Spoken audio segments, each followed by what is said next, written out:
This week on the Steam Machine Podcast, I find myself in a world of impossible architecture and inexplicable machines. I cannot fathom how it works, and I am terrified to put one foot in front of the other, lest I fall through the floor. Cue the music!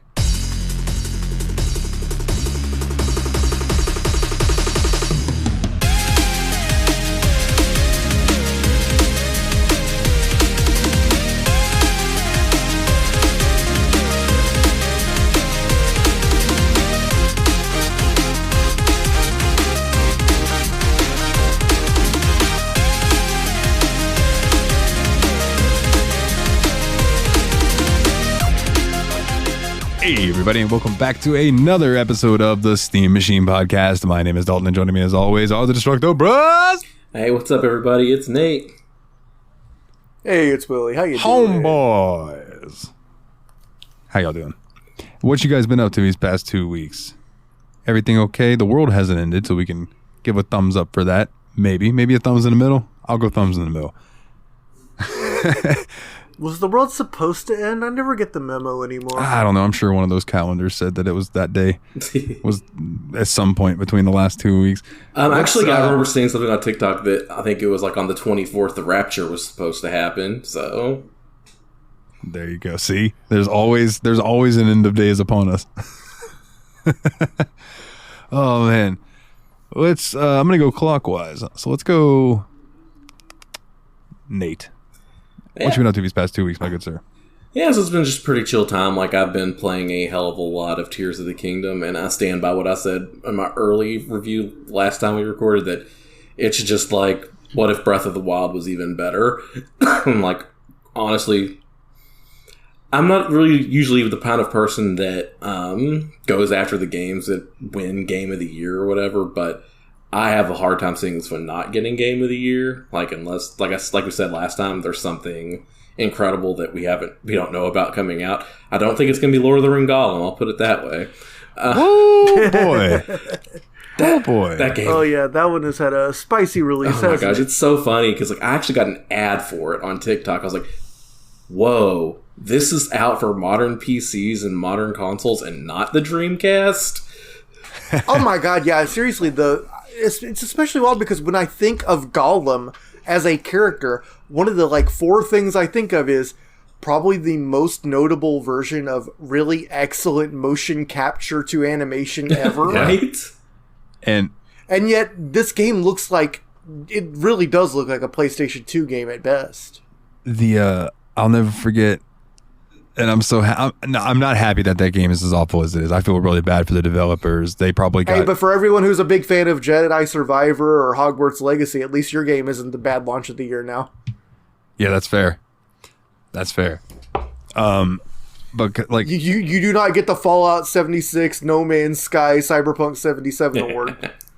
I don't want to like throw shade at them. They were probably rushed to get that out the door because that's just the way publishers are these days to developers. Mm-hmm. I feel for devs. Fuck some publishers because they're all... I'm not saying anything about anyone who did art or coding or music or anything for the game. That's not who I'm trying to make fun of. It's obviously, all, corporate pressure and all that. That being said, lol, this game sucks. I just wanted to preface because like when we did that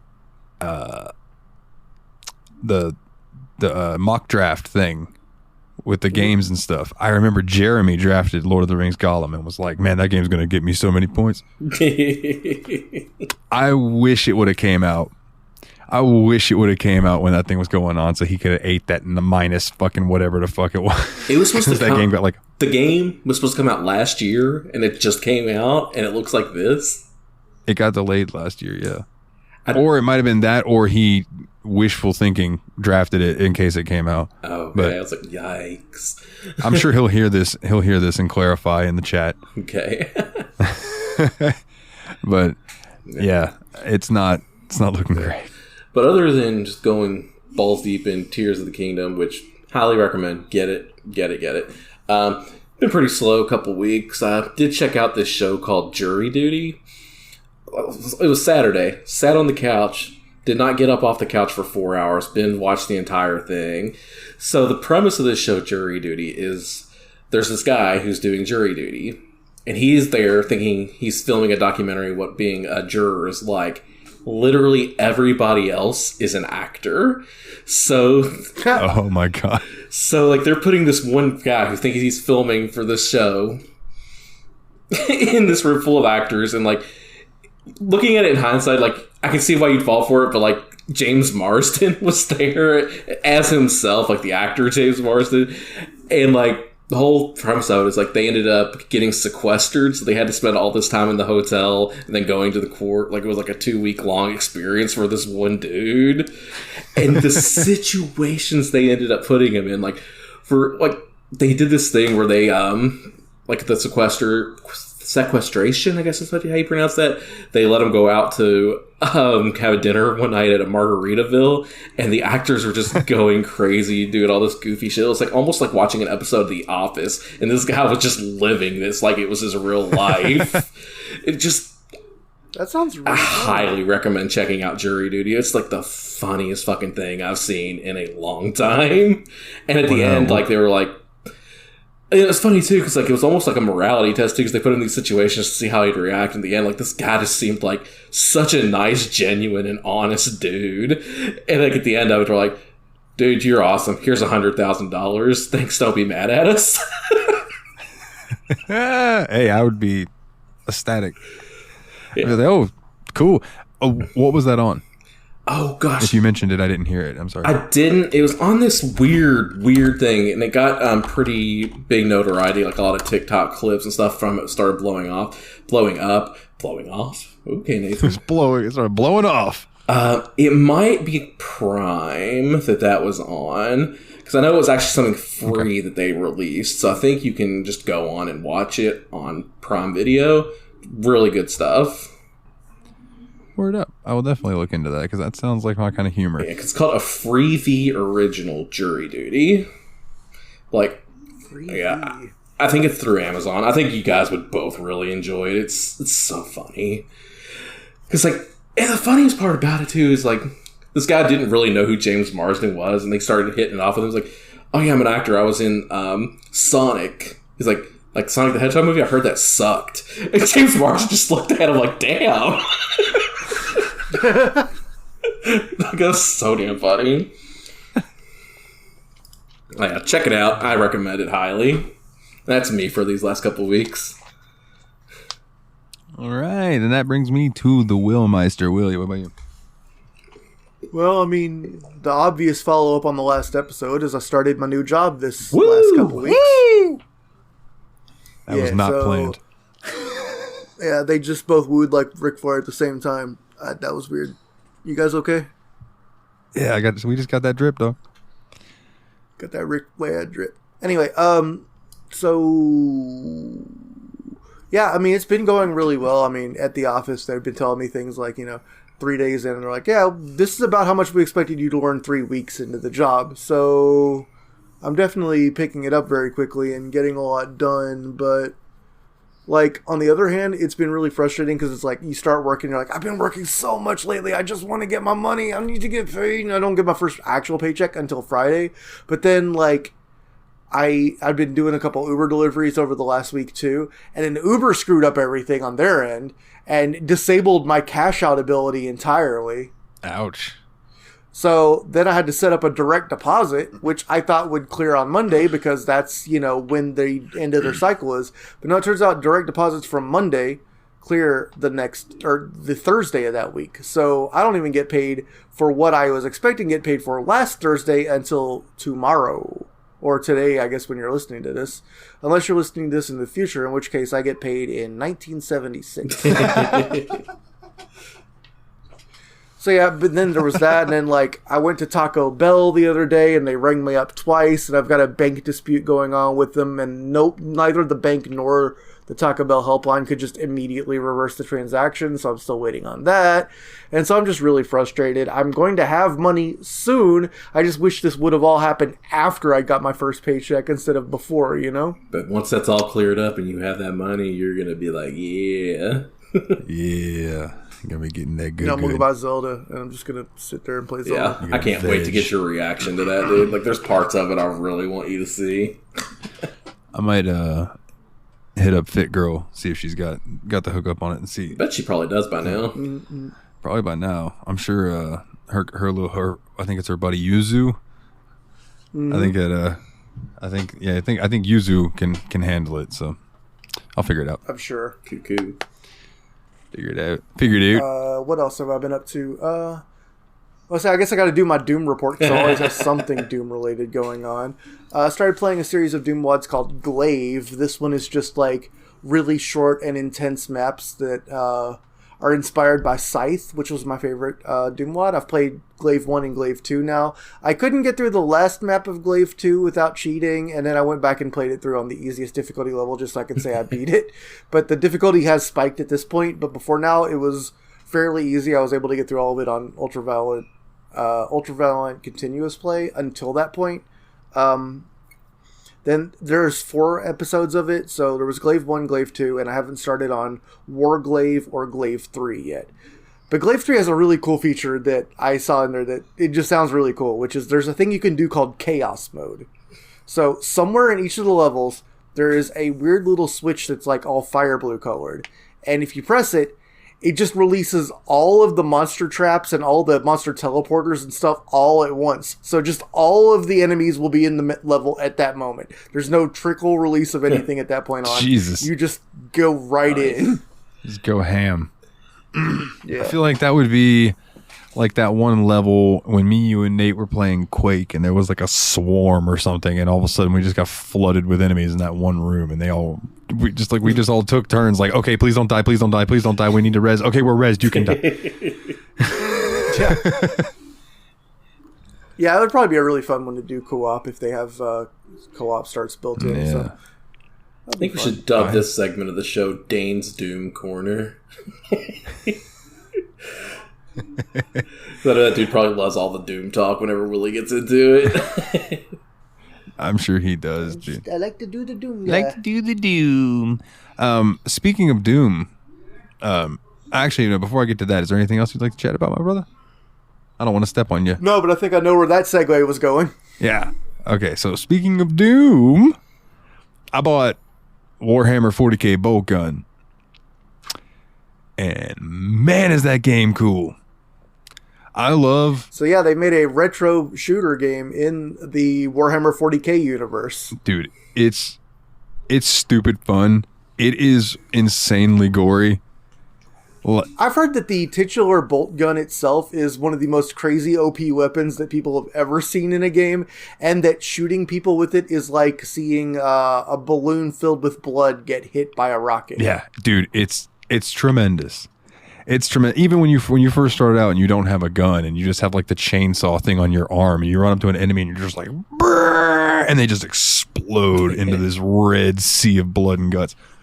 It's fantastic. And you can go into the options and stuff and you can set the pixelation and you can set like the CRT-ness. I'll say. Yeah, T-ness. That's almost sounded like penis, right? We almost missed that one. Shut up, Tinus. But dude, I think both of you should get it and play it.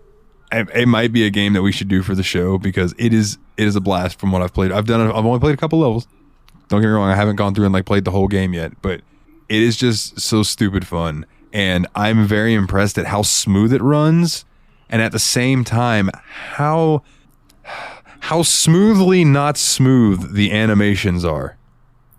Like, the animations are Chunky, still in crispy. like 15 frames a second. Like, when you go and cock your gun and stuff, like, you can tell it's that old style. But, like, the level itself looks, it runs at like 60 frames and you're going everywhere, but the enemies and everything still have that old school stuff. It's so cool. That sounds awesome. It's so cool. As far as the gameplay goes, like, even the most negative reviews I've seen said, well, this is what Doom 2016 would have been like if it didn't have glory kills, and it shows how important glory kills were. So, like, if you think Doom 2016 without glory kills still sounds pretty good, which I do, yeah, I would play the hell out of that. Yeah, and I really appreciate the art style. Like I said, I liked that retro direction. And I was talking with this guy I work with, Nick, and I was like, I said, dude, do you like Doom games? He goes, did you get Boltgun? Ha! And I just went, yeah. I said, dude, if you like those old Doom style shooters, man, I really like it. He goes, I'm not a big fan of boomer shooters. And then he just raises his eyebrow and he goes, but I do love 40K. See, I'm like the complete opposite. I'm not terribly interested in 40K as a setting, but this would make me absolutely get in there and give it a go, you know?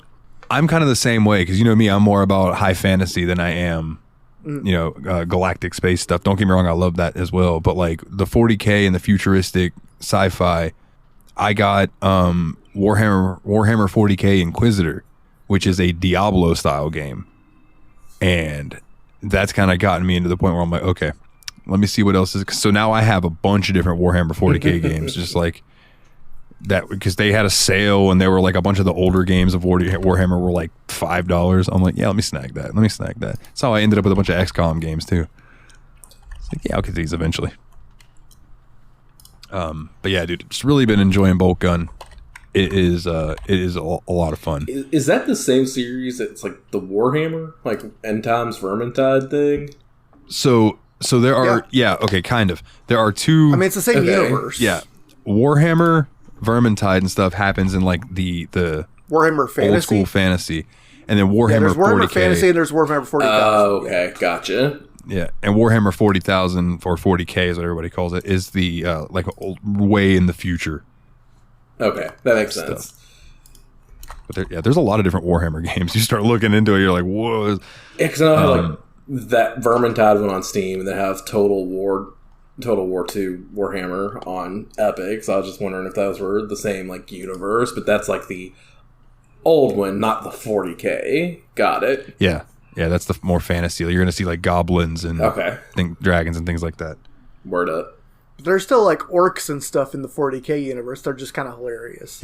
Like the orcs of 40K. It's first off, it's orcs spelled with a K, not a C, so you know they're crazy. But like the orcs, they believe that anything you paint red automatically goes faster. And the other thing about orcs is they have such a powerful force of will that just because they believe it, it actually does become true. Nice, dude. If I ever do a tabletop game in a Warhammer universe, not that I ever would. But if I did, if one of y'all played an orc and painted your shoes red, I would absolutely let you have extra movement during battle and stuff. Because that would just crack me up, dude. That feels like trying to play 40K with the sensibility of a paranoia DM. I wish I knew someone who had actually played Paranoia before so I could learn it, so I could DM it for you guys, so you could DM it for me back, because god damn it, that game sounds so fun. But I just feel like I didn't mind picking up Monster of the Week and trying to DM it without ever having played with anyone else before, but Paranoia seems like one you got to do right, you know? There was a Paranoia game in development for a while, like a video game. I don't know if it ever came out though. I don't remember. I'll have to look that up. So what else have I been up to? I've been working. I'm sorry to hear that. I sent you guys a clip of it. I had to move a ton of water the other day. Yeah, that was we got in like, I think it was 3.5 pallets worth of 24 packs of water stacked. I don't know, what were they, 8 high? No, maybe 7, 6 high. It was a lot of water. They were like, how big are pallets for people who've never seen a pallet? Are they like 5x5, 4x4? More like, I'd say 3x3. I don't know the exact dimensions. Okay, so I know you can get 69 by 420. That's big. You can get like 9 12 packs. Like 369. You can get 9 Damn, on a she pallet. fine. Damn, she fun. Yeah. So after you come and sock it to me one more time and we get low for a while, then stack them like 6 high. Anyway, this is a lot of fucking water. So like I did probably like I said 3.5 pallets worth of that, and of course I was the only one in the back, so it was just me. Gotta love it. And then I had a day of solace yesterday where I didn't have to do much of shit. I go in today. Oh, I'm sorry. When I'm in there last night, they're like, "Oh yeah, the day I did the water that night, we had a cleaning crew come in. They were supposed to come in and clean the cooler and the freezer and all that stuff. What they did is they hooked up this big hose thing and they just sprayed everything down with this like water cleaning solution, including like all the products. So like anything we were wringing up out of the cooler that night was just soaking wet with water. So I go in the next Brain day, geniuses, and they're like, "Hey, we need you to go fill the cooler and the freezer, but be careful in the freezer. The floor is like a sheet of ice." And I'm like, all right. So I go in there. So I thought about it today when I went in, and I was like, do we have a mallet? And And they're like, yeah, we got a rubber mallet. Give it to me.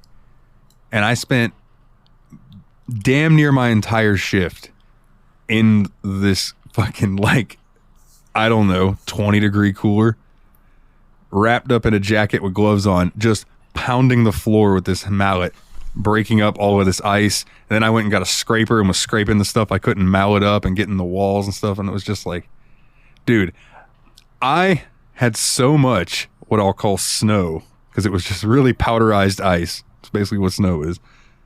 I wanted to make snowballs and just walk out and start chucking them at my coworkers. I didn't know if that would go over well, because then I'd have to clean it up. But if the ice didn't look like semi-gray, I would have done that. But yeah, that was I dirty ended up just throwing ice. it all away. It was dirty ice. It was that dirty. You don't want none of that. At least it wasn't yellow. Be concerned if it was.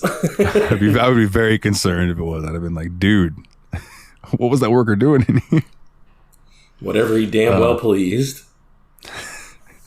What, Bam Margera, what will he do next? Whatever the fuck I want. There's a throwback. Everyone's going to be like, holy shit, Yeah, that's right. right, Viva La Bam was a thing. Let's see, what else I've been We're doing. not showing our age on this podcast at all, talking about Viva La Bam and 369 Damn She Fine. Any of y'all remember Pogs? Dude, you know what's funny is I have two things of Pogs. I have my Pogs, and then I have my cool looking Pogs. Yeah, I'm that nerd. Let's see. Hung out with Brandy some. So like Memorial Day weekend, I went with Brandy to her family like barbecue, had some food and stuff. It was fantastic. So it comes up. Oh, by the way, I don't know if I mentioned this on the last podcast, but for the first time in 15 years, I am under 300 pounds. My good gentleman. Yo, I am down to, last time I weighed, I was 289, I believe. So I'm working 289. Damn, you fine. my next. Thank you. My next goal was 275, and then I want to try. And I'm just gonna slowly lower it. I don't want to set it to be like, oh yeah, I'm gonna shoot for 225, and then just like not get there and be upset. So I'm doing increments. I would even be happy with 280 right now. But anyway, her mom was like commenting. I hadn't seen her mom in years, and she's like, "Oh my God, you look so good, yada yada yada." And she's like, "Oh, your hair's not that long anymore, huh?" And I took my ponytail or my bun down, and she was like, "Oh, there it is." And she goes, "Dalton plays guitar," which is fine. Don't get me wrong. I just knew immediately. I'm like, all right, I'm gonna have to start talking about music now. And then this guy gets up and disappears, and he comes back holding the guitar. And I was like, I knew it. I knew it. I'm going to be the entertainment now. So he sits down. Luckily, me and him were passing the guitar back and forth, and he was doing some picking and stuff, and I really enjoyed listening to him play. So he hands me the guitar, and he hands me his guitar pick. Now, both of you have played around with guitars, so you will know what I'm talking about. So I'm going to try to describe this to the listeners, but while showing you, and yes, my guitar pick has a pot leaf on it. The guitar picks that I use are thick. They don't flop. Yeah. Right? And the lowest that I like to go are mediums, and they have a little bit of flop, but not much. This dude handed me a pick that I could have ripped in half with my fingers. And that kind of pick is really good for the kind of stuff that he plays. You know what I'm saying? Like the little, like just picking chords and playing little ditties. And I was honestly, like, I'm not hating on the dude. Dude was good at guitar. I was impressed, right? I'm not hating that dude. He just used a bitch pick for bitch music. No, God. But I struggled so hard, and I always used to keep a guitar pick in my wallet. And I looked in my wallet, and it wasn't there. And I was like, damn it. So I did my best. And he also didn't have a capo, so I couldn't bust out any of my really cool sounding stuff. But I did have fun. And then what else? Let's see. I've been playing some more Sacred Gold. Dude, I'm going to throw that at y'all sometime soon, even if I got to buy it for you. It's on Steam and it's on GOG. But let's just go with our experience with older games, and let's just go ahead and say that episode will be a GOG complex. Yeah, I'm with you on that. Yeah. Fallout 3 has kind of poisoned the well on this particular one for us. And well, I should have known better back then. But I always get my old games if I can on GOG because, like we've talked about before, because it's where the good old games are. It's where good old games. That's what they're all about, and they get them running for you. Like even like the older games that usually you would have to run through DOS, like they pre-configure DOSBox to get it running for you, and that's just so nice of them. They don't have to do that. Steam don't do that. No, they don't. But we're all still a little mad about Fallout 3. And if y'all didn't particularly like the resolution that Sacred plays in, there is a way that we could get around that because it is, the older square style screen, and do not alt tab out of it. Yeah. But it's a lot of fun. I know you guys have played like Diablo and Diablo 2 back in the day. Think about those games if they were open world. If it was just one big map. Pretty cool. Let's see what else. There was one. Hold on, let me look at my recently played because there was one other game I wanted to bring up, and my brain is taking a dump right now. I messed around with some Path of Exile. It's all right. I think if I dove more into it deeply, but I don't want to get sucked into an MMO. I already made a new character in Black Desert. And I'm like, I just really want to get to the point where I can buy a boat and go fishing in that game. Because the graphics are so good and the fishing is fun. And also, like, if I need to get up and go do something, I can just let it sit there and idle, and it will auto fish. If you're not actively fishing, it just takes longer to catch a fish. But there is a game that I started to play, and Willie actually was mentioning it in the chat that he saw me playing it.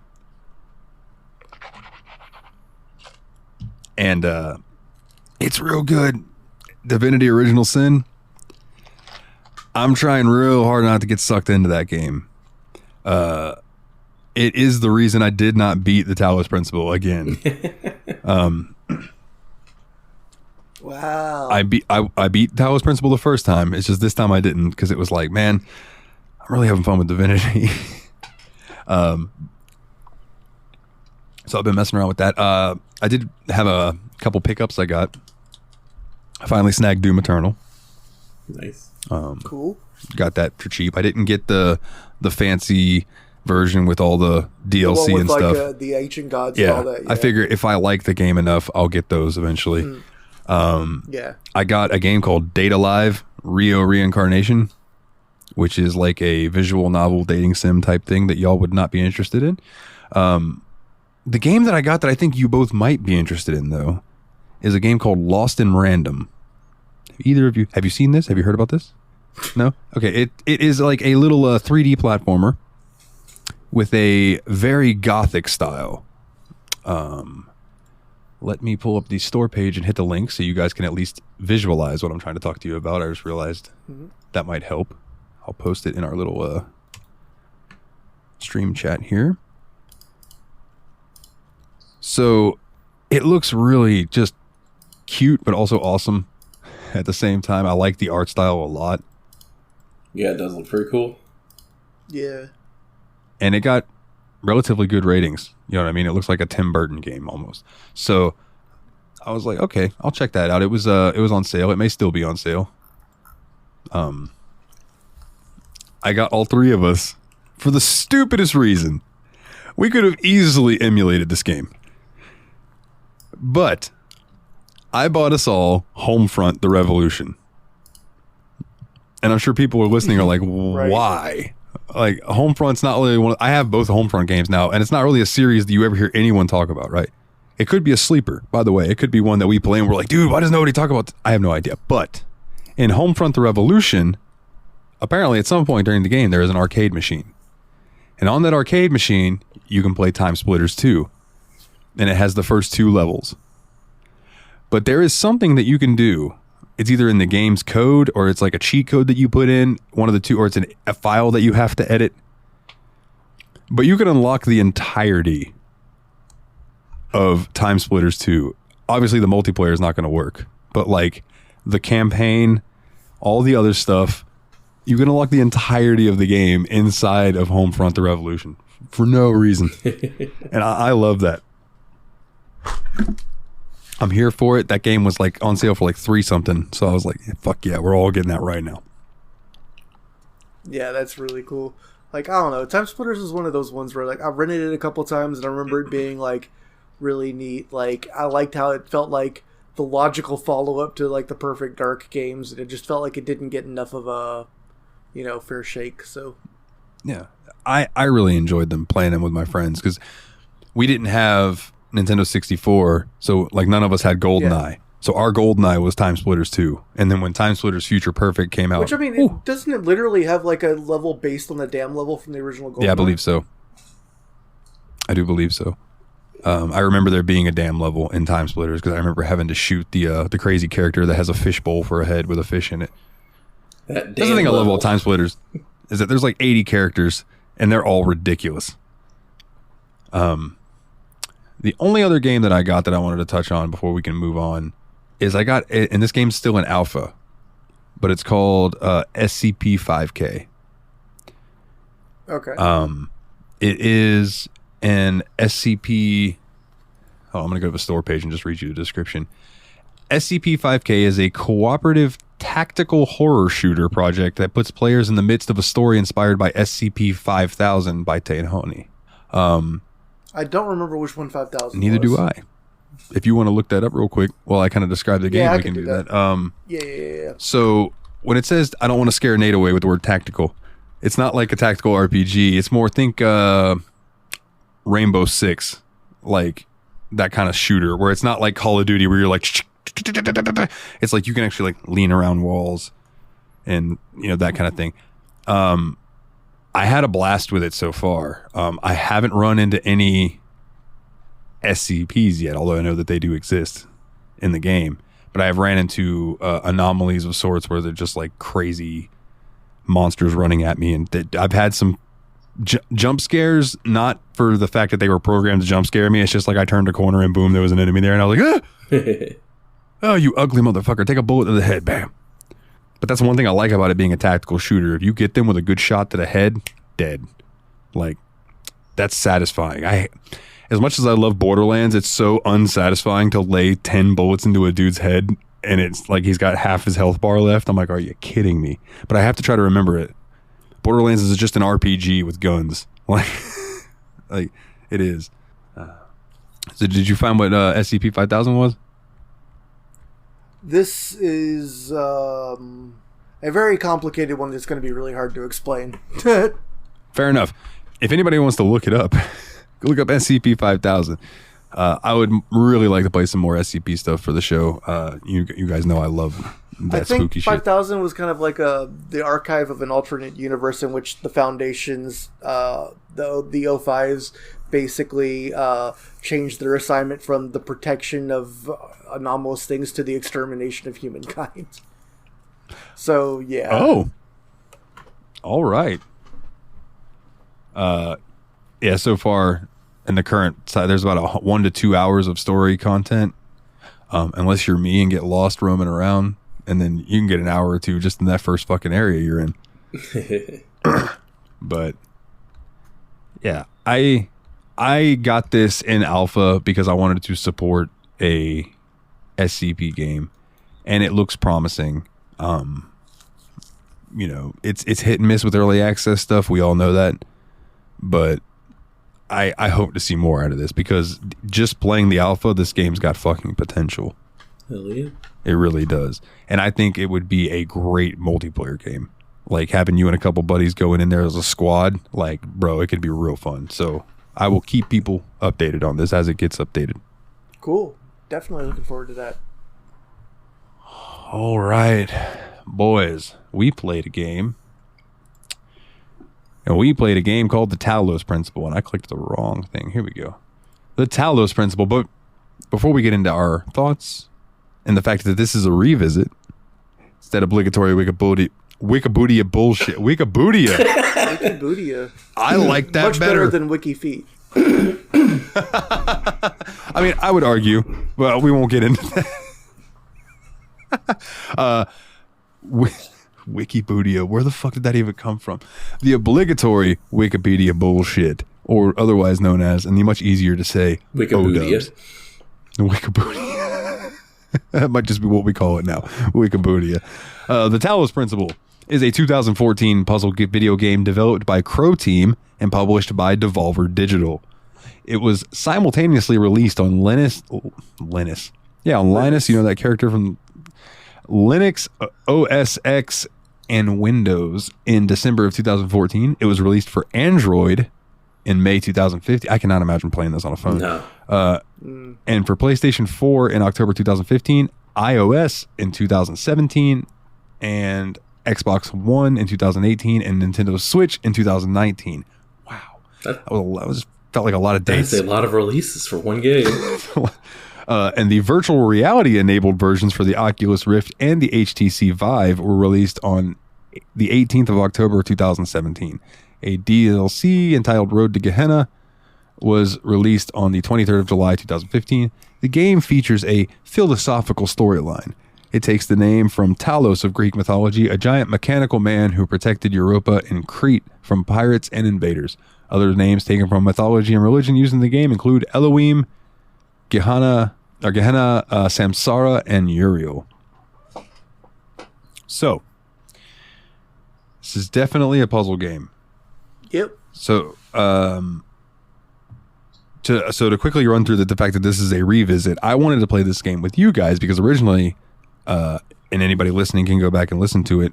We did an episode on this with Ryan. Me and Ryan did it back in the day, and I remember Ryan not beating it but wanting to see the end of it, so we ended up doing like a wrap up of sorts, like a second episode, and that didn't get near as many views as the first one. And it's like, oh man, so I wanted to revisit it, for one, because I thought y'all would have more input on it, to be completely honest. I love Ryan to death. But and two, I just really felt like replaying this game to see if here we are 2 years, almost 3 years later, if this game was still as good as I remembered it being. Now, obviously, we'll get to that. I'm more curious as to your guys' first impressions running into it. Let's start with Willie. Willie, what were your first impressions jumping into this game? Did you have any expectations? Did you know anything about the game beforehand? So, the main thing I really knew about this game going into it was it's a really, highly regarded puzzle game. I don't think I actually listened to the original Steam Machine episode about this game, so I'd kind of... How fucking dare you, sir? I don't watch this show. This show sucks. Fair enough. Continue. I'm a fan of, what's another video game podcast? Tadbog, Tyler and Dave play old games. Shout out. Yeah, that one's an actual good one. I was going to say an ironic one instead. Oh, my bad. But yeah, so all I knew was basically that this one is it's a puzzle game. It's very philosophical in nature, and although I wasn't told what the exact nature of it was, I understood that it was something to do with consciousness and AI and that sort of thing.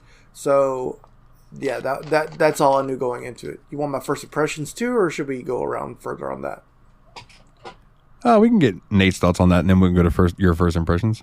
Yeah, what'd you know about going into it, Nate? Well, I did listen to the original episode on the Talos Principle, so I had a pretty good grasp of what the game was about and all that fun stuff. Fair enough. Yeah, and then, of course, I knew what I was getting into because I'd already played it. So then we'll just continue this cycle of Willie. Then, what were your first impressions jumping into it? Well, as often is the case, I've been kind of busy and I was the last one to start the game, so I actually saw a few of your messages to each other before I even jumped in and played it at all. And so I'm reading all these messages and I'm like, I think I might hate God. And I'm like, you know what? I think I need to play this game right away and figure out what the hell is going on and why you would say that. Then I got into it and it, I don't know, I really liked the very clean ruins aesthetic of what you were going into, and then how it juxtaposes immediately with themes of AI, networking, obviously the philosophical things, like one of the first things you see is a computer terminal that links you to the Milton library. So like obviously that's reference like Paradise Lost and all that, and then the game really rapidly starts mixing you up with mythological and like both like Judeo-Christianical and like ancient classical mythology, and then like Renaissance philosophers, Enlightenment philosophers in between. And very early on, I'm starting to wonder, okay, was this game made by people with a fluent knowledge of all of this? Or is this kind of like the Matrix kind of thing where they're name dropping everything they can think of that's vaguely related? Yeah, like, I think I saw something from Aristotle, Socrates, Bophades. Not getting us with that one, buddy. Damn. Testicles, my right hand man. Anyway, sorry, continue, Willie. I was just being a dick.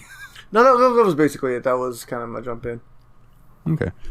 Then what about you, Nate? Yeah, when I first jumped in, I was like actually really surprised at how good the game looked, because I knew it kind of was an older game, but like graphically holds up super, super duper well. And immediately starting to play it, I didn't really realize what the game would look like when I got in, and I was kind of impressed by that. But then when you finally start getting into gameplay, I was like, oh shit, this is a lot like Portal with more stuff. So I was immediately kind of drawn in and excited to play that. And then like when you finish puzzles, you get this feeling of satisfaction, especially when you're starting to get into harder puzzles. Like it starts off with really basic, easy stuff, but then there's like, yeah, once you start solving it, you really get into it. You're like, oh yeah, this feels really damn good. I had a lot of trouble putting it down once I started playing it. Yeah, I would say my first session also was like really long because I like just really enjoyed the early drip of like new puzzle mechanics and new like structures of those mechanics. Like I think especially in the early game, it did a great job of arranging a couple elements in really clever ways. Yeah, I feel like they did a good job of whenever they would introduce a new mechanic, like they wouldn't make the puzzle they introduced it in hard. They just made it where it was like, okay, so this is what I need to do with this item. And then the next puzzle would be a little bit harder. And then like, 3 or 4 puzzles later, those are fully integrated and you're no longer like, training wheels are off as far as that item goes. And then you start getting into we'll talk about the cross puzzle stuff later, but yeah, like in the story that made sense because like what the whole premise behind it is you're this basically newborn person, quote unquote, and God is trying to teach you and prepare you to be a good follower of Elohim, the God. Yeah. Fun fact. I just assumed that thing was God. Like I did not realize that Elohim was British. My God, dude, my brain is all over the place today. I did not realize that it was Jewish, like in Hebrew, for the name of God is Elohim. So I didn't realize that. So it was just like, I am Elohim. Or, as we'll touch on later, the version that I played. Yeah, you can call me Elohim. But yeah, dude. So I just kind of assumed that was the voice of God because it was loud and booming and like my child and doing all that kind of thing. It was very, very much God vibes, which immediately gave me like, all right, well, what do you want from me? Yeah. Because they always want something. And also, like, it really, really early on intentionally contrasts, like, the booming voice of God with, like, this obvious artificiality of the place you're in. Yeah. I do like how, and this might be, I guess we don't want to necessarily talk about the game linear, whatever the fuck word I'm looking for, in a linear sense. Like, I really enjoyed how, like, as the game progressed, you would be running around and you would just hear, and that was, you knew it was just parts of the level were just glitching out, but they were glitching out on purpose. And it was always cool to catch one of those. Yeah. Like, where you're looking at a wall and all of a sudden it's like, and the wall just kind of like turns really strange looking and then shoots back to normal. And you're just like, huh. Yeah, the game's full of a lot of really neat little touches like that, and I really appreciated that. One of my favorite parts of the game, too, was, like, we talk a lot about the kind of like philosophical and godlike things in this game. There's also the whole point of more like the programmer's thoughts that programmed this kind of simulation and thing that you're working in. Like, I really enjoy getting her thoughts of what was going on and like how like the world was essentially ending. They don't really think they described why the world was ending, so I was really kind of curious about that, where all of humanity ended up being gone. But I have an answer for that. Would you like to know? Well, continue. Yeah, so I just like really enjoyed the way they handled those segments as well.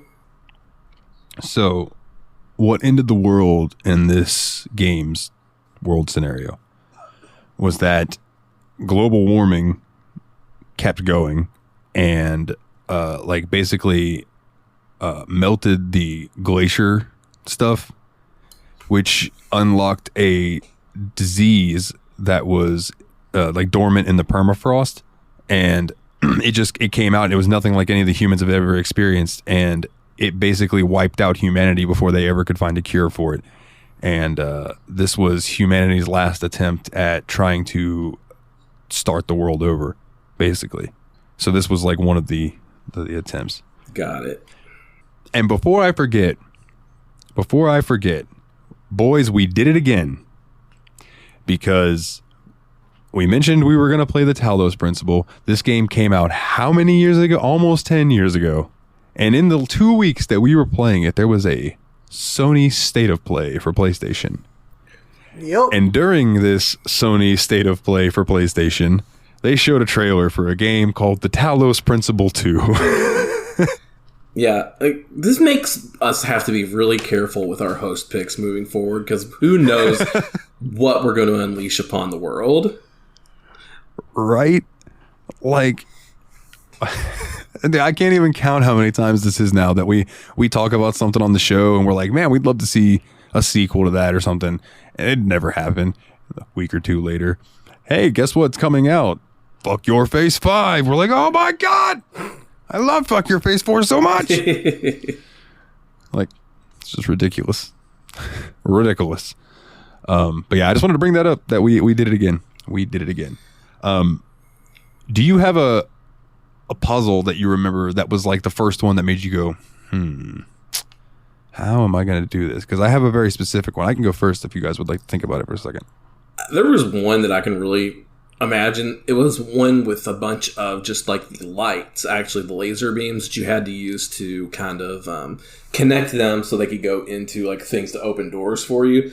This one was very much with a lot of windows and stuff, so you had to like aim your things in specific different ways, and I was like, oh God, I only have like, I feel like I need 5 of these tripods and I only have 3. How the hell am I ever going to do this?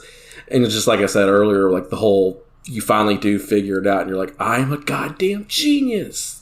Yeah. Yeah, I want to say it was definitely a laser reflector puzzle for me. I think it was the first one where you had to actually use elevation to make sure that the blue and red beams don't cross. Don't cross the streams. I think that was literally what the puzzle was called. It was one of those puzzles that made me stop playing this time. But that's not the one that I was thinking of.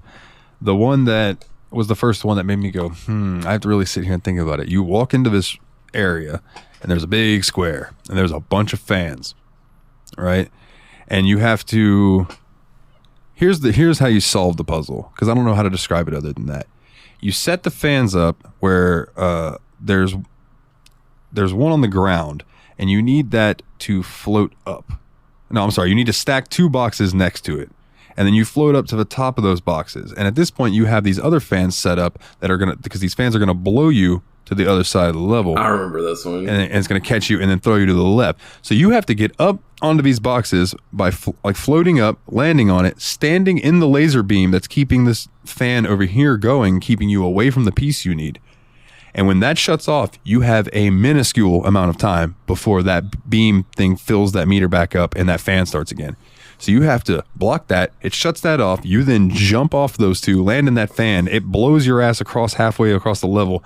And then you can shoot over real quick and get the piece if you're quick enough. And it's like, Jesus. I remember that one taking me a while. And yeah, that's kind of what you're doing in this game is you're solving these puzzles and you're collecting these pieces that look like Tetris pieces. And those Tetris pieces you collect are then in turn used to solve additional puzzles later.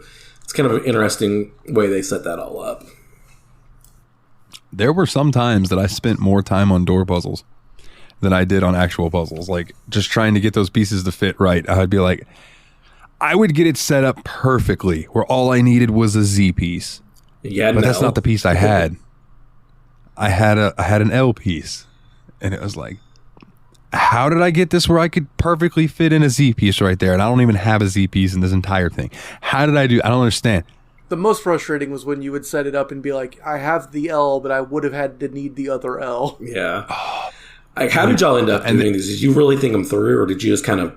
I started to get to the point where I was starting to learn things about them, and at least could set up, like, enough of it going that it didn't just feel like trial and error. Like, it felt like I was like, I know that this kind of piece can only fit against this, so I'll have to build out from that, and I need this, so if I start moving this shape piece, then I can maybe shuffle things around and we'll see where they go. But it still did feel like I was getting better at it, but I was never absolutely confident in it, Yeah, I absolutely brute forced those puzzles, man. I was just like, I'm going to slam all my pieces down and just move them around until I find a way that works.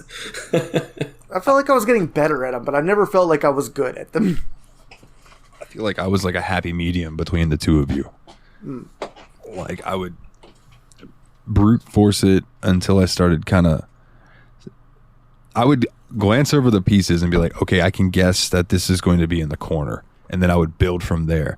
And then if it would get to the point where I'm like, motherfucker. And then I started going the Nate where I'm just throwing pieces and I'm like, okay, you fit there, motherfucker. No, you fit there. And eventually it would work. Yeah. And so the interesting thing is you collect those Tetris pieces throughout the other levels, and then you use those to unlock doors or unlock additional mechanics in the game. So the game starts off where much more simple puzzles. Like, the first thing you end up doing in the game is you have a thing that will stop basically another functioning object. So like, there's these electronic doors. If you set this jammer up against it, it will stop the door and you can open the door and get around it. So a lot of the beginning puzzles were like, we jam a few things so we can find the next jammer to jam things and get through the puzzles that way. And as you progress through the game, you unlock more and more different elements to the puzzles, which makes them in turn a lot more complicated. I believe the second one was the laser beams that we had mentioned a little bit earlier that you used to open doors. And then I think the fans, if I remember correctly, come after that.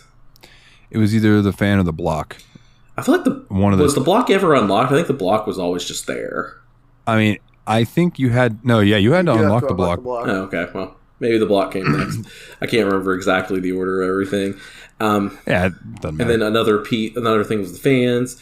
And then there was one, and this is where I thought the game started to lose me a little bit because I didn't like the last couple mechanics in it. The recorder. The recorder, where I really did not enjoy that mechanic at all. And the platform, where the platform was the most contrived, convoluted of all of them, where basically what you had to do for the platform was it had to be used in conjunction with the time stopper thing, and what it was you could carry this platform over your head while you were recording, and then replay time, and you could use that platform as a platform. I just thought that was real convoluted and silly. Yeah. Yeah, that was a mechanic for the sake of a mechanic. Yep. Yeah. Yeah, I'll give you that. I feel like there was a lot of purity to the jammer and the reflector. And then, like, I also did actually enjoy the blocks and the fans. But I just felt like every time they added a new mechanic, there was a little bit of purity lost in it, In a way that I didn't feel that, like, Portal lost purity when it added the repulsion gel and shit. Yeah. I don't know. I like the recorder stuff because, like, don't get me wrong, when you start getting into the tower, it's much more annoying. But when they first introduced it, a couple of those puzzles really use it well. And I do enjoy it. But my thing is, like, as the game goes on and you get the more mechanics, it's like you start to get used to them. So they have to make the puzzles harder and harder and more ridiculous and more. And I would like to meet the people who designed some of these and, like, just find out what did they use to design this? How did they figure out okay, this is what we're going to do with this, and people aren't going to be able to figure it out, or like, how did they figure it out at all? I feel like a lot of it was probably based on overhead views and just, building red herrings into a puzzle and working backwards from there. Because I do feel like there's also a certain point in the game where you start to run into red herrings in puzzles that make things just almost more artificially difficult. Yeah, there's especially a few examples of bad red herrings in the tower. One of them really kind of pissed me off. Because, turns out I could just kind of ignore half the puzzle if I just ignored just one part of it. I was like, I'm not too happy with you for that. And the game does try to teach you that fairly early on. There's a puzzle in the first world out of the out of the 4 buildings. One of the built puzzles very early on, although it's a red puzzle, so it's immediately optional, is called Deception. And it's basically there to teach you, hey, you don't need to actually get the lights all up to one of these. You're trying to get most of them and then light up the other one with a jammer or whatever. Yeah. But still, that... I mean, just because you've told me that we don't have to use every block to play the puzzle doesn't mean that, I don't know. It feels like there's a little bit of cruelty to adding a bunch of unnecessary parts on one end of the puzzle that don't ever get used. And then you want to talk about some shit, because now I can kind of get into this, since we're kind of just freeform chatting about it. Like, Willie, at some points, you saw the gold stars around, I'm sure, right? Mm-hmm. Yeah. Okay. There are some puzzles, and I sent a screenshot of this as an example to Nate, because I don't think you were quite as far as us at the point. But in order to get one of the gold stars, you have to shoot a laser beam from one puzzle to another. Yeah, I thought that might be the case, because I saw definitely a couple of them that had red receivers without any red lasers or whatever. Yeah. But I just really didn't care. Yeah, set the door up. See, with those, I thought there was going to be a mechanic unlocked where you could change the color of the laser with one of the reflector kind of things. And that's kind of what I thought. So I thought, oh, this is something to come back for. But no, it was like you said, you had to set up something from one puzzle to go all the way out to another puzzle. And the one thing about it was the stars, which we're talking about, were completely optional. They're an additional collectible. The other puzzles are all locked behind gates and things. There's a point to it, but they're optional. They're for an additional ending, whatever.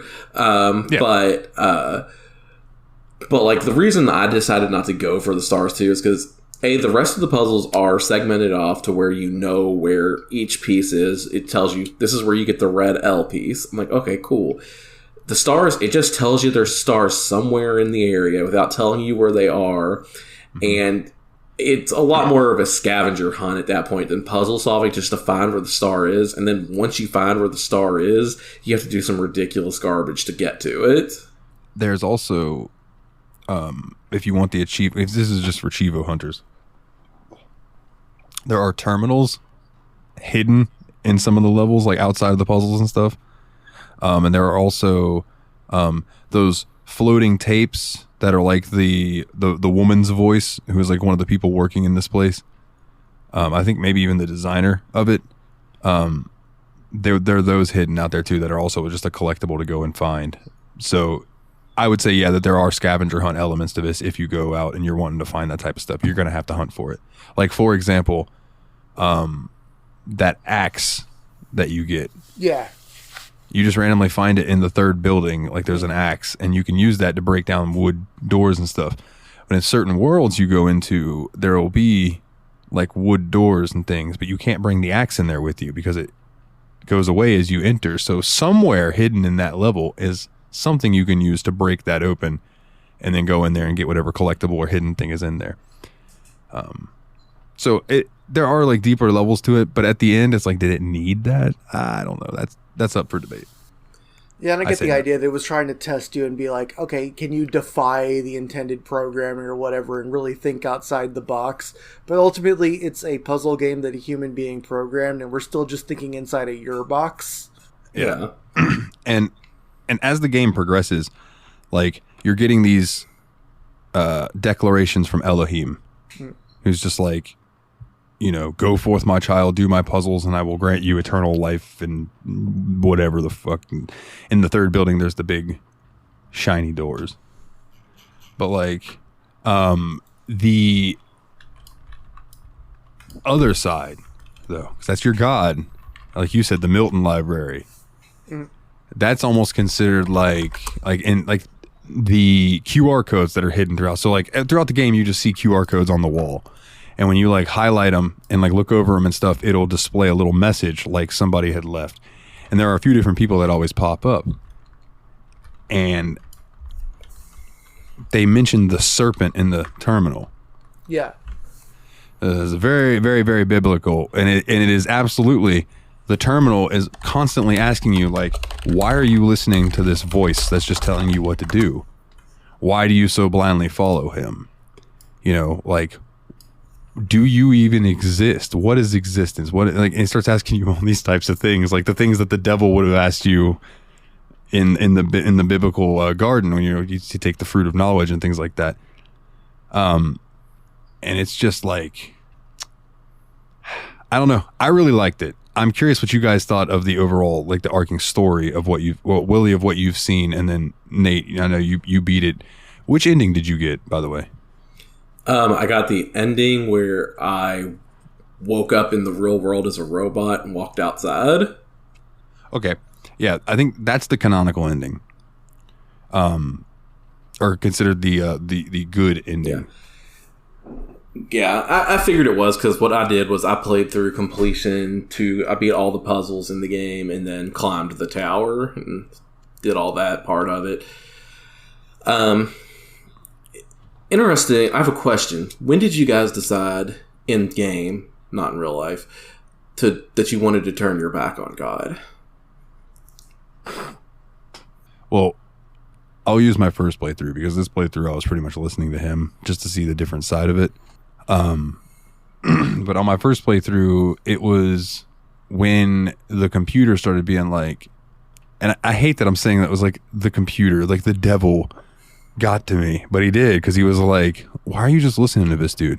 What is pushing you forward to just blindly follow this voice that's talking to you? Why?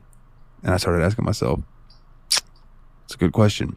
Why do I do this in any video game? Why do I even play video games? Yeah. It's like all of a sudden I'm having an existential crisis because the devil and the computer's talking to me. Yeah, that's funny. I remember I pissed the devil off in my playthrough because he kept asking me questions. Like, no, I'm going to push every button that's me asking him a question now. And it popped up an achievement for me saying like questioning the devil or something, and I was like, I got him. But I'll be honest, I played nice with both factions. Like very early on, I decided, I don't trust either of you, so I'm just going to keep my options open until I see an exit. Yeah. So I guess that probably tells you something about my personality. For me, the moment I knew I was done with God was I was doing this one really difficult puzzle, and I knew I was almost at the solution. And then all of a sudden, this voice, my child, if a puzzle is too difficult, you can still progress with other puzzles. Feel free to leave this one and return another time. And I'm just like, fuck you, God, I won't do what you tell me. And I was like, I hate this guy. He's being a pushy bitch. He knows I'm about to solve this puzzle, and he doesn't want me to. You're too smart for him. You got him. Now, I will say, I happily did solve every puzzle in the game to beat the game to completion as I did without using any sort of guide. That's impressive, sir. So I need you to help me out then. Because the puzzle that made me be like, you know what? I already beat this game once. Was there's one where it's just it's a square room, and then there's a smaller square room in the middle. It's got 3 windows. And you got to use there's a red laser with 2 or 3 red ports that open doors and stuff. There is I don't even think there's a jammer. No, yeah, there's a single jammer, I believe. And there's one other one. And you have to, so the blue port that you need to get the beam to is across these 2 windows and to the right. The red beam for that is across these 2 windows to the left. So there is literally, that I could see, no way to get those 2 to not cross. I think I might have ran into the puzzle you did, and it turns out you can just go a little bit behind everything. There's like a back door kind of.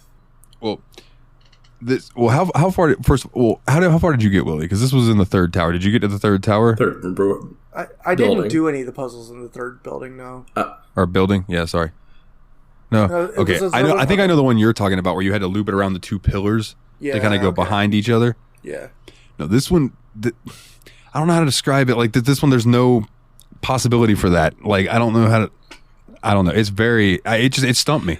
It legit stumped me. I don't know. That might have been one of the ones that I spent like 45 minutes trying to figure out, because there were some puzzles. Have you tried turning it off and back on again? I do remember sending you a screenshot of it, Nate, and you replying like, that one took me a while. Yeah. And it's just like, fuck. And then it took me a while longer, and I still didn't figure it out, so I gave up. Yeah, I'm going to be honest. I'm kind of starting to feel a little glad I didn't bang my head against these puzzles as long as I could have. Yeah, and especially in your case, I'm glad you didn't either, because like you were starting a new job and doing all that stuff. Like me, I started the game like almost as soon as we finished recording the last podcast, and I was like, I just want to, and I started really getting into it really hardcore, so it wasn't a problem. But in a way, it was a problem, because I did start having Talos Principle dreams. Nice. Yeah, I meant to ask you about this. Like, yeah, let's hear some more about that. Please, yeah, elaborate, because I love / hate when I have video game dreams. So I'm curious if you have the same problem that I have. I absolutely hate when I have video game dreams, like for things like this, because the last time it happened was when I was playing NGU Idle way too much.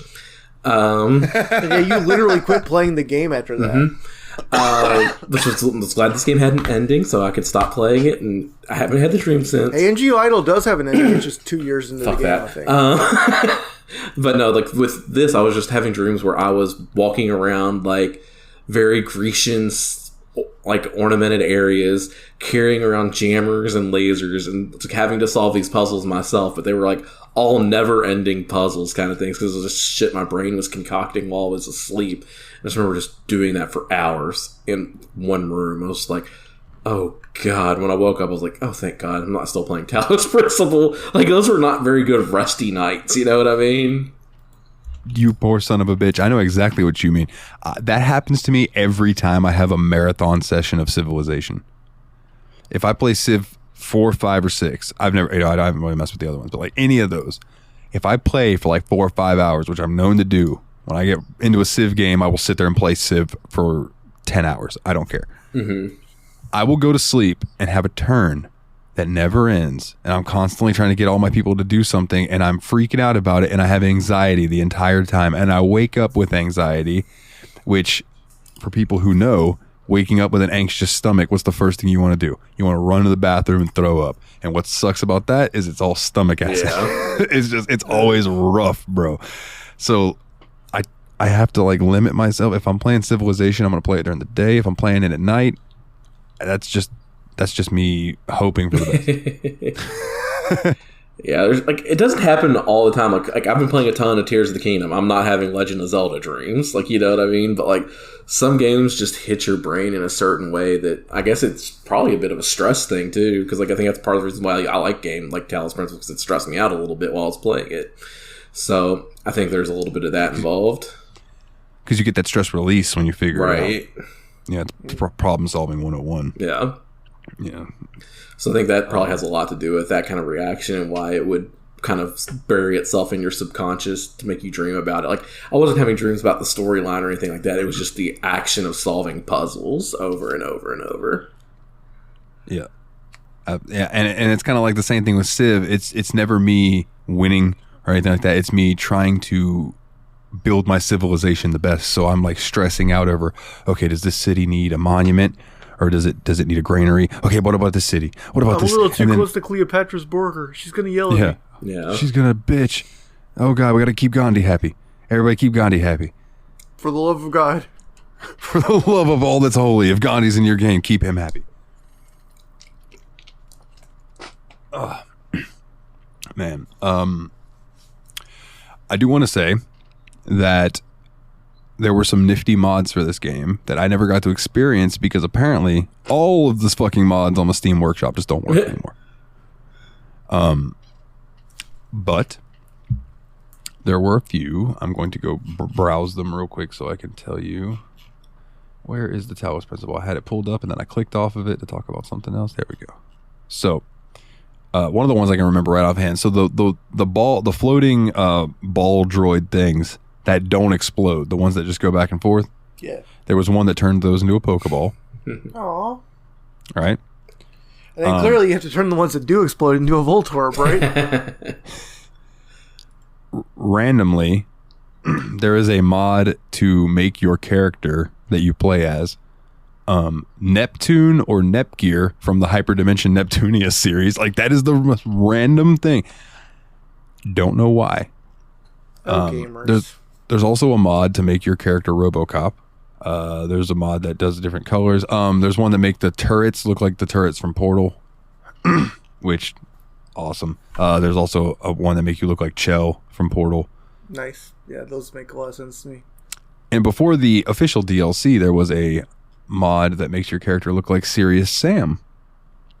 And the last one that I loved, of course, was a mod that turns all of the cubes into companion cubes. So just like little random shit, none of them work. Oh. None. I could not get one of them to maybe work. some update broke all the old mods or whatever. Maybe when they released the actual DLC. That's a possibility. It just broke them. One of the DLC probably just broke it and everybody's like, meh, that game's old. Right. But here's what God. When Talos Principle 2 comes out, I'm going to be impressed if there's another like Neptune, some kind of Neptunia crossover. I'm just going to be like, hell yeah, I'll check that mod out. I do want to say, through this playthrough, my Elohim was not normal. I have the Serious DLC, which you can change the look of your character to make you kind of look like Serious Sam. So if you go into third person in this game, because there is first person and third person, you kind of just look like a robot. If you use the Serious DLC, it puts the little bomb logo on your back, kind of makes your upper a little white, it makes your legs blue, and it makes your hands yellow. So it's like you kind of look like you're wearing the Sam gear. Nice. And there's also a thing that makes Elohim talk like Sam. Hey, welcome in. You know, so like I believe it's in the second building B, where you go in and it's a bunch of desert levels. You first walk into there. He goes, all right, we got to have a talk, Croteam. What is it with you in desert levels? I mean, every game, there's always a desert level. He just is like ripping in them about their deserts and sand. He's like, I'm tired of the sand in my ass, or whatever he says. There's also like a lot of puns where he's like, you could say that this isn't our first encounter. In fact, and they'll be like, in fact, you can go buy Serious Sam first encounter. It just cracks me up. If you're ever going to do a second playthrough on the Talos Principle, I highly recommend doing the Elohim voice of Sam. It's tremendous. I will say, during my playthrough, I ran into one really weird Easter egg. I feel like it was an Easter egg or something. It's like I was in this, I think it was in Building C, and there was like this church building looking thing, and I walked into, there was a door up front. I was like, it'd be really funny if I could go through this door. Literally walked through the door, and it took me into this room where there was just this, like, kind of looked like a 1920s mobster guy with a pile of money, just going, money, money. That's absolutely an Easter egg. I had no idea that existed. And I was just like, what am I looking at right now? It was just like the most bizarre thing, and I was like, okay, Talos Principle, you bunch of weirdos. Actually, I have a screenshot of it. Do you? Yep. Let me paste it. Let me see. In the group chat real quick. Not the group chat, but the show chat. Huh. It even has like a stock scrap behind him. Fork Parker. This is going in out of context. Yeah. Some of the other Easter eggs, like I believe in World A7, there's an SOS on the far right of the shore. You just go running around the level. You can see a giant SOS. There's a terminal you can find with the blue screen of death. I did find that too. Let's see. I'm just scrolling through these. There's a developer island that you can find in the hub in front of level 7 teleporter. Go through the wall on the other side of the hub where a teleporter would be if there was another level between 6 and the one blocked by wood. That was hard. Yeah, see, like, part of me was wondering if I'd like discovered something. It was like maybe they were referencing like the 7 deadly sins, and this guy was like greed. And I was wondering if there was like 6 more that you could run into, because that kind of would have fit the theme a little bit. I felt like. Yeah, absolutely. I didn't even think about that. You could find a Pac-Man in World B3. You can find Sam's room in World B6. I'm looking for the mobster guy. Yeah, Fork Parker and Money. World C2. From the teleporter, go straight ahead into the red door of the chapel-looking building, and it is not solid. Yeah, and that is apparently Fork Parker is a character in one of the Serious Sam games. Oh, okay, Croteam. Yeah. And that's the thing. I don't know if we've touched on that yet. This game started as a proof of concept for the engine that they were going to use for Serious Sam 3. And they were like, hey, what if we made a puzzle game? That would be cool. And then they just did it. They made a puzzle game. They did. And when we eventually get around to Serious Sam 3, we'll see how it plays.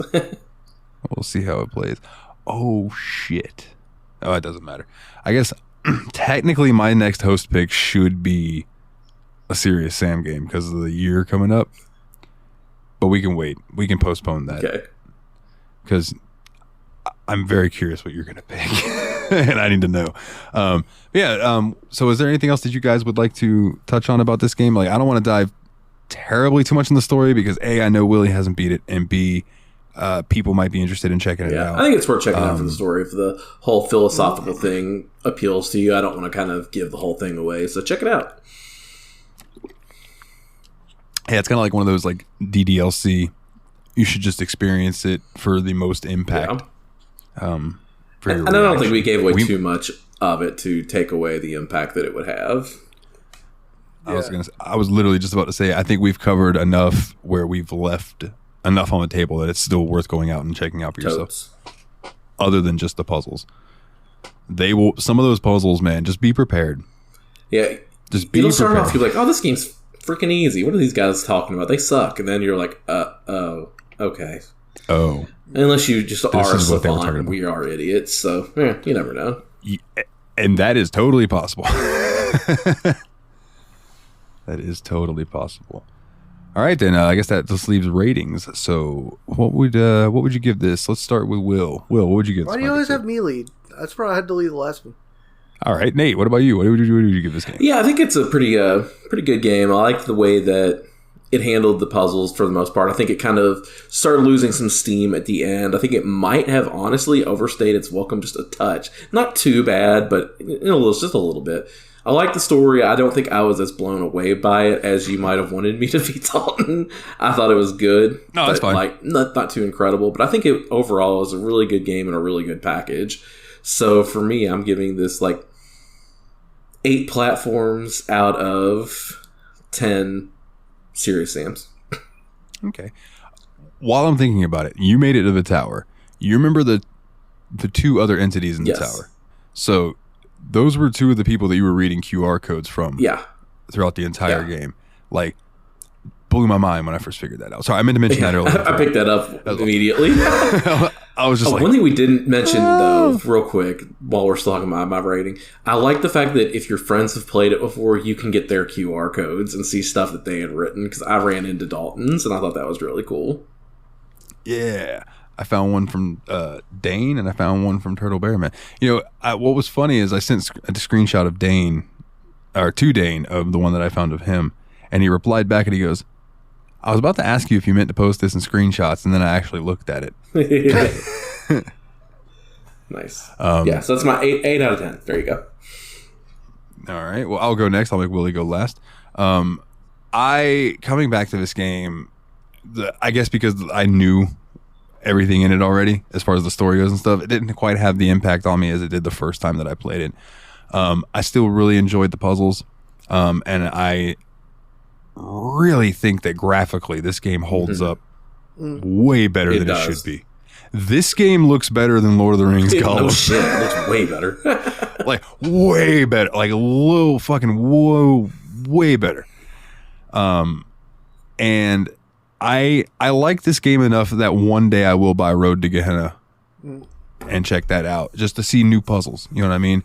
Because the point I got to the game, I remembered how annoying the tower was and climbing the tower and doing all those tight corridor puzzles and stuff. And I was like, I don't feel like doing that again. The core of my enjoyment is that first 2/3 of the game is beautiful. I do want to say, the distinct ending, to give you the difference in the endings without giving away what the endings are, because Nate, I think you touched on what you saw, but that was about it. There is text that scrolls on the screen, and there is one significant one that will either say passed or failed. And if it says failed, congratulations, you got the bad ending of the game. If it says passed, congratulations, you made the right decision and you got the good ending of the game.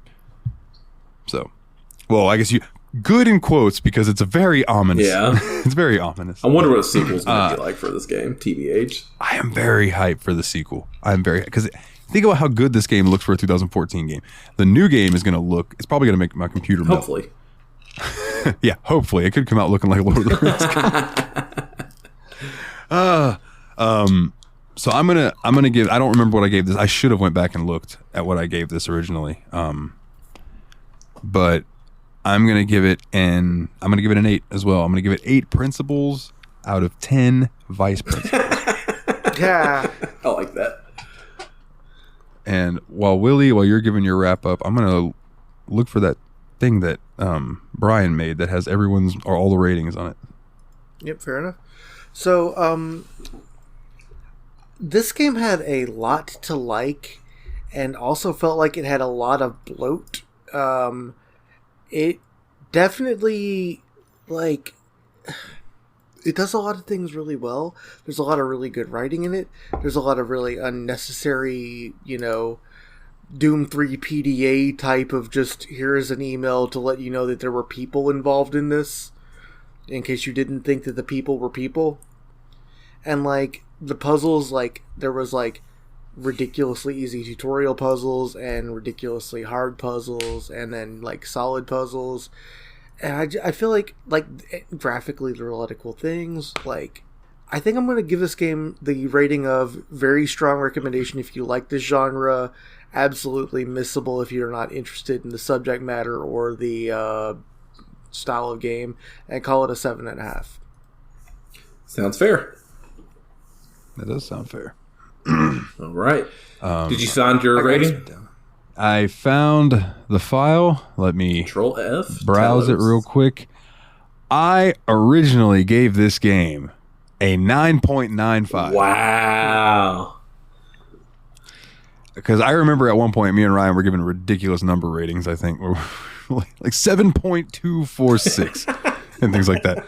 So, yeah, it got a 9.95. Ryan gave it a 10. Okay.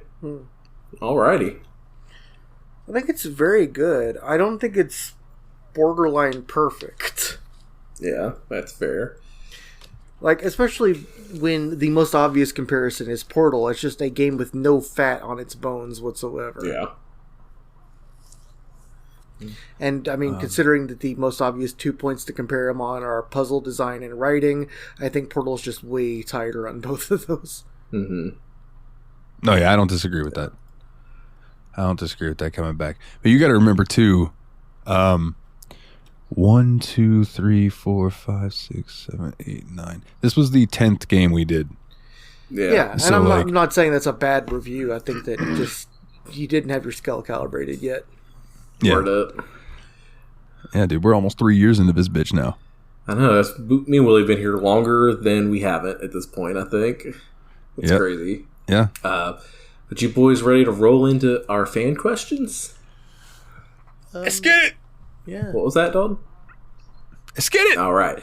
The first question comes in from Adam. What's up, Adam?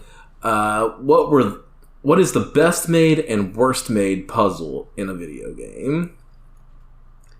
The worst puzzle in a video game is the cat hair mustache puzzle from, I think, Gabriel Knight 2. That's a good answer.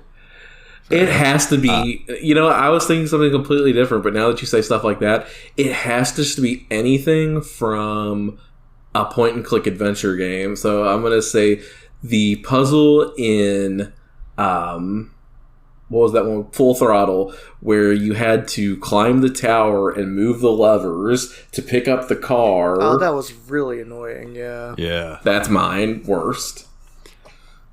Okay, so we're all going to go point-and-click adventure. Broken Sword. The fucking goat. You had to do what to a goat? Like, I know the puzzle you're talking about.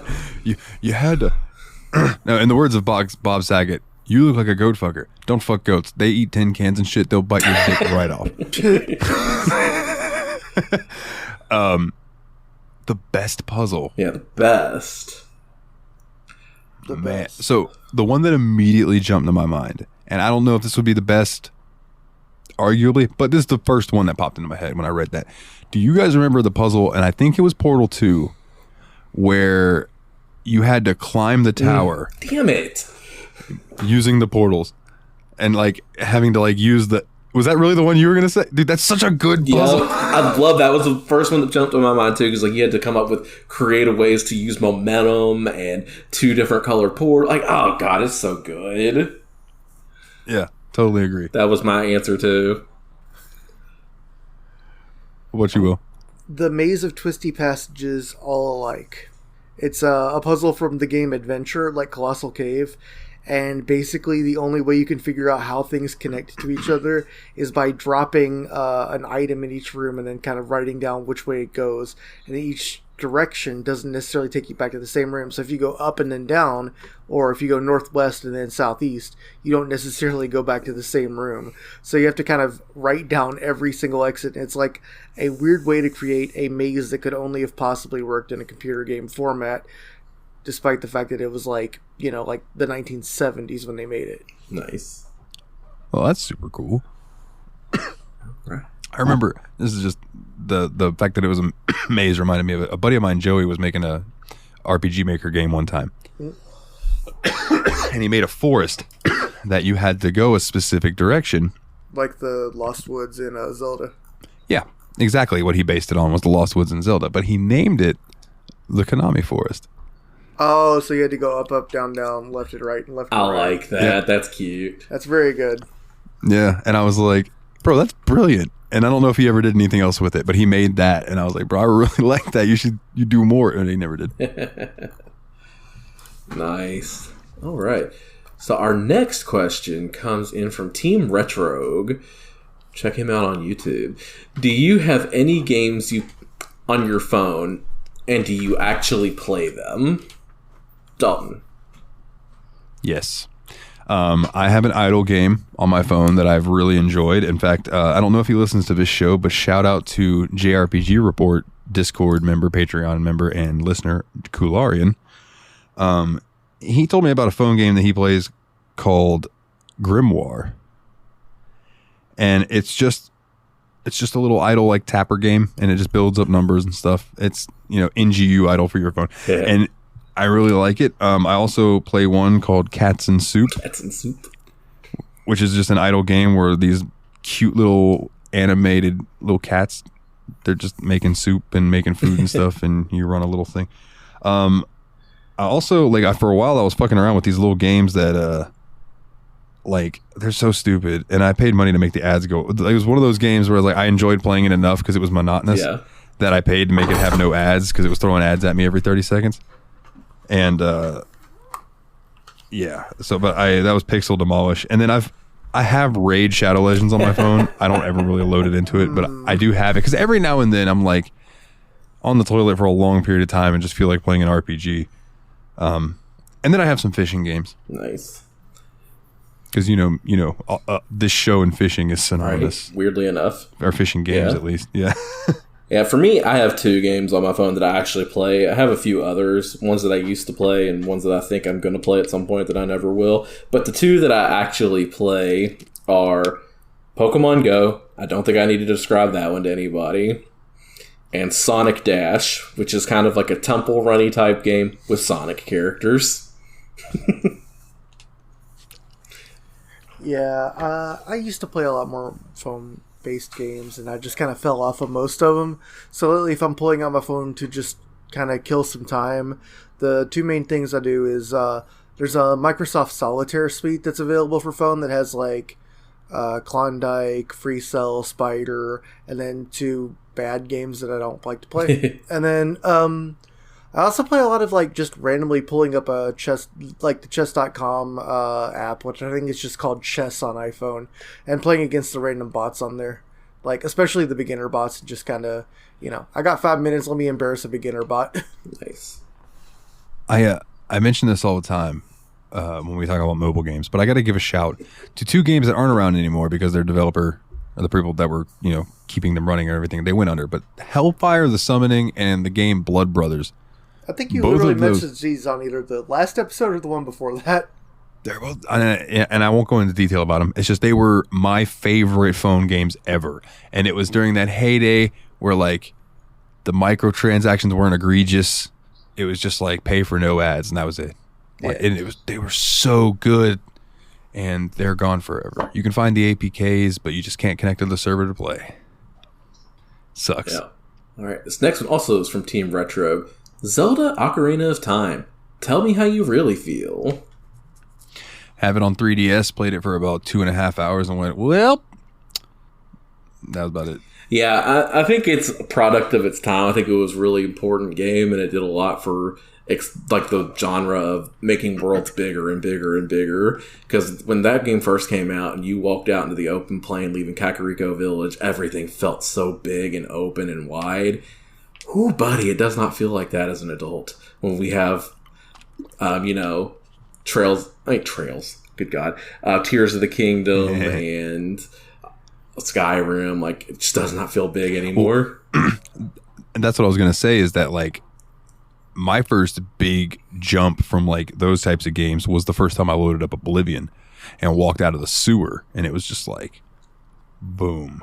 Here's this entire world. Go do whatever you want. And it was like, what? And I get that Ocarina of Time. It's kind of like when you go back to those, so Grand Theft Auto 3. You're like, man, that game was so cool. And you go back now and there's like 10 pedestrians randomly strolling about, maybe 2 cars in traffic. Not a lot going on, right? Compared to when you load up GTA 5 and there's realistic traffic and pedestrians roaming around and stuff. It's wild. Yeah. I think it was a good game. I mean, that's a controversial opinion. I know I'm very brave for saying it. Yeah, it was a good game. I liked it. It doesn't mean I'd really go back and revisit a lot of those very transitional games. Yeah. Listen. Hey, listen. No. The next one comes in from Team Retrogue. If you were to actually buy one of the handhelds I seem to have a crippling addiction to collecting, which one would it be? Steam Deck excluded. You bastard. Fucker. Dude. Does the Switch OLED count? Because that looked really nice. Got him on a technicality. You've covered so many, and they all have such hard to remember names. One name that I remember was like the Odin one. I remember that one looking pretty cool, so I'm going to go with the Odin. I also don't remember names, but I would trust your judgment, and I would ask you which one of these emulates PlayStation 1 the best, Yeah. and which one of those supports the biggest memory card, and that's all I need to know, or SD card or whatever. That's what I need to know. Yeah. And I'll buy that one. Good nut. All right. Just because I'm tired of saying his name a million times in a row, I'm going to skip down to another one. This one's from Jeff. Is The Legend of Zelda an RPG, or is it an adventure/puzzle? I think it's an adventure game with RPG elements. It's not an RPG, but it's more of an action-adventure. That's what I was going to say, is an action-adventure with puzzle. Yeah. The difference between action RPG and adventure game is so razor thin that it really doesn't matter, and I don't care. Fair enough. Willie's getting sleepy and grumpy. Our next question. Maybe a little sleepy. I wasn't being grumpy. I think that a lot of times genre-related questions are just kind of hair-splitting that, I don't know. It doesn't... I don't know how it matters. I always just associate RPGs with leveling up your character, like stat-wise. Yeah. But that's not always the case. Well, you can gain health points. Yeah, and stamina. Our next... Inventory and weaponry and... Next question from Team Retrogue. If you absolutely have to be outside, what's your favorite outside location? Nikolov, I like being outside, so I'm happy being outside, but my favorite place to be is in the woods, just walking a trail. It's just a happy place for me. I also like walking trails and stuff. Let's see. That or just like chilling out under the stars somewhere with a not a lot of light pollution. Controversial opinion. I like fishing, so put me on a lake. Yeah, being on the lake's great too. I kind of miss being just out in city streets at night, having all the lights out. That's kind of nice. Yeah. All right. This one also is from our buddy Team Retrogue. How do you predict your video games habits changing in the next 5 years? Honestly, bud, I'm in my mid to late 30s. They haven't changed much in the last 5 years. They're not going to change much in the next 5 years. It's just going to keep going this way. I might start picking up more odd systems to start trying out that I never got into when I was younger. I've never played any Intellivision games or anything like that, but I think that's just going to be it. It's just going to be getting more specific into the weird bullshit I already like. Hell yeah. This question highly depends on if I'm ever a stepdad or not.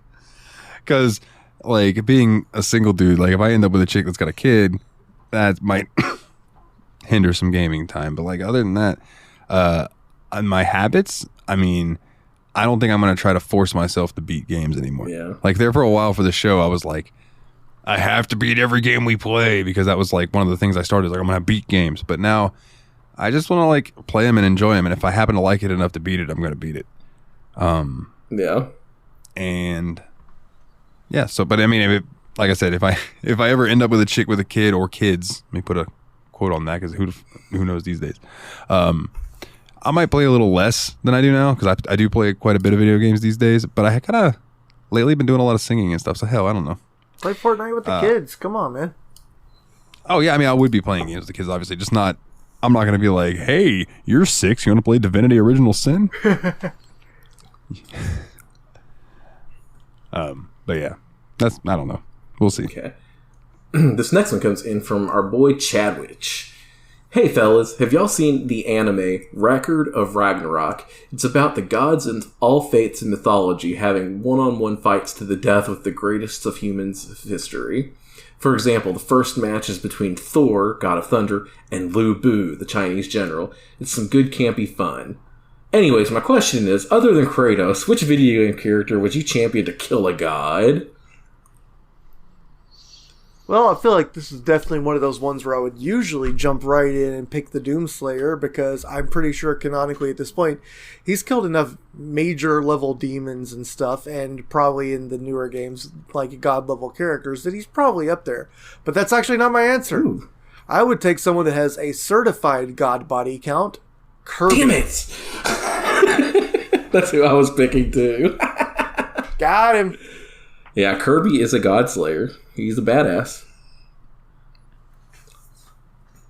I mean, I could just say, like, insert JRPG. I was also here. thinking that, because they all go to kill God at the end of every video game. But if I had to pick a character, just because, like, of how much he is just, like, the embodiment of hunting and slaying something, and, like, you prep, you get your oils, you know, maybe there's like an oil that the god is weak against, you fucking lather your sword up with it and shit. And my answer is Geralt of Rivia. Let me see that Witcher go out there and witch himself a god. I like it. It could happen. I like it. I'm going to go a little bit oddball with this one, because I just think it'd be a fun fight. I don't think they're going to win. It didn't say they have to win. I want Dan Hibiki to fight a god. Dan from Street Fighter. Oh!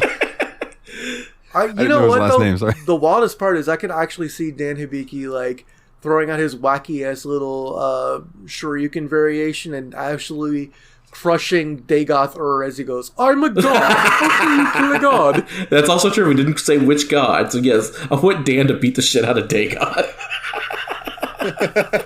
I love it. What a strange and intoxicating innocence. I'll show you intoxicating. Got a couple more questions, and then we're going to go into our fewer people wrote in with some of their favorite memories from the show, because this is basically our 3-year anniversary. So a few more questions, we'll get to memories. This one's from Master Loot, and I think we kind of covered this in the episode a little bit, but how difficult is it to find side collectibles in Talos Principle? Extremely at times. Yeah, it can be very hard. Yeah. You got to do some serious logical thinking sometimes to get where you're looking to go. This next one is from Jerf, Mr. Syllables. What are your top 3 games and bottom 3, excluding Blair Witch, because we know that's bottom of the barrel? I kind of already thought about this one a little bit, and I went with all show picks, so things we've played for the show. So my bottom 3, since I can't pick Blair Witch, are Dragon, a game about a dragon, Gex, and I'm trying to remember Duke Nukem Manhattan Project. Oh, fuck, we did play that, didn't we? What a forgettable game. So those are my bottom 3. My top 3 were also played for the show, which you guys probably know what they are before I even say them. Is it Hollow Knight, Dragon Quest XI, and Yakuza 0? It sure as fuck is. Damn, I forgot about Hollow Knight. I was thinking it was going to be Trails and then those other 2. But what about you, Will? I mean, I guess my top 3 then would have to be Doom 2, Hollow Knight, even though I didn't play it for the show, and Yakuza 0. Hell yeah. My bottom 3, Blair Witch again. I mean, it's art, but we can't say Blair Witch, damn it. For show picks, I really scraped the bottom of the barrel to find the 3 worst ones. You could just say that. I don't think you did, because Dragon isn't as bad as... I hated Dragon, dude. Nate hated Dragon enough that I wanted to play a game called It'll Do, and he just goes, that kind of looks like that game. I don't want to play that. And It'll Do is a completely different style game of everything. What were the 3 you said? I said Gex, Dragon, and Duke Nukem Manhattan Project. I'm actually surprised Battle Chef didn't make your bottom 3. I don't think it was a bad game. It just wasn't for me. I think that, unfortunately, unless we're counting like Halloween short games like SCP, it's going to be, I don't know, I think I'm basically stealing your list. Yeah, it's fair. The SCP Staircase game, though, really did not. Yeah, that was bad. Yeah, it wasn't great. Or no, we all played different versions of that, didn't we? No, I think we ended up finding one version that we could all get. Yeah. But you did also find like the PlayStation looking one that was probably better. Yeah. So for the worst games, because that's kind of what I'm browsing. Also, quickly, we mentioned. Oh no, actually, we'll touch on that. Never mind. Sorry, ignore me. Corpse Party Blood Drive. Yes. Not good. That one made you pretty mad, I feel like. Yes, it did. I remember that episode. I bet I know another one. Oh god, the one from the 3 short games episode. You would be correct, sir. Tiny Bridge Rat Venture. That one. I remember it had rats in it, but I was going to say bad rats. Oh, but you definitely haven't done bad rats for the show. Yeah.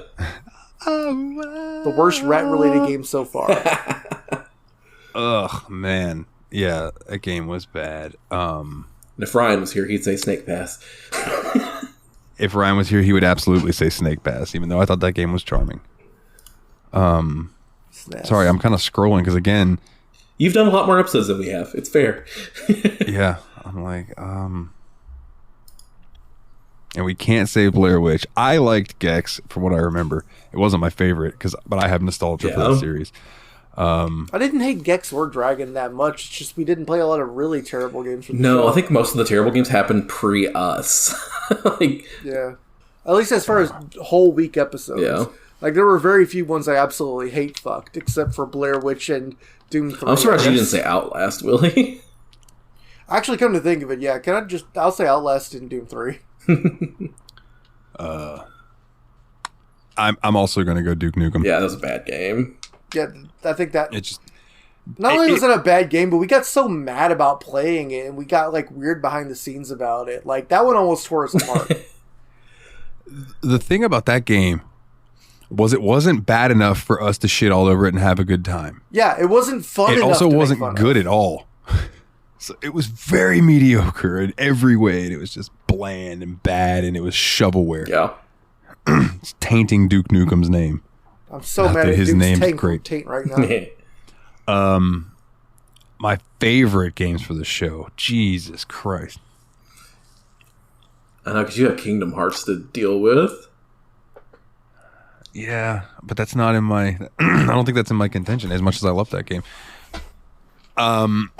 Trails in the Sky. Yakuza 0. And here's where it gets difficult, is narrowing down that third one. Truncate Silence will handle this. You know, for the sheer amount of enjoyment that I had playing this game on my PC for the first time after playing it on my PS4, Spider-Man. Yeah, that's fair. Yeah. Spider-Man was so good. Yeah. And the fact that Spider-Man Miles Morales is now out on PC, and then now they're...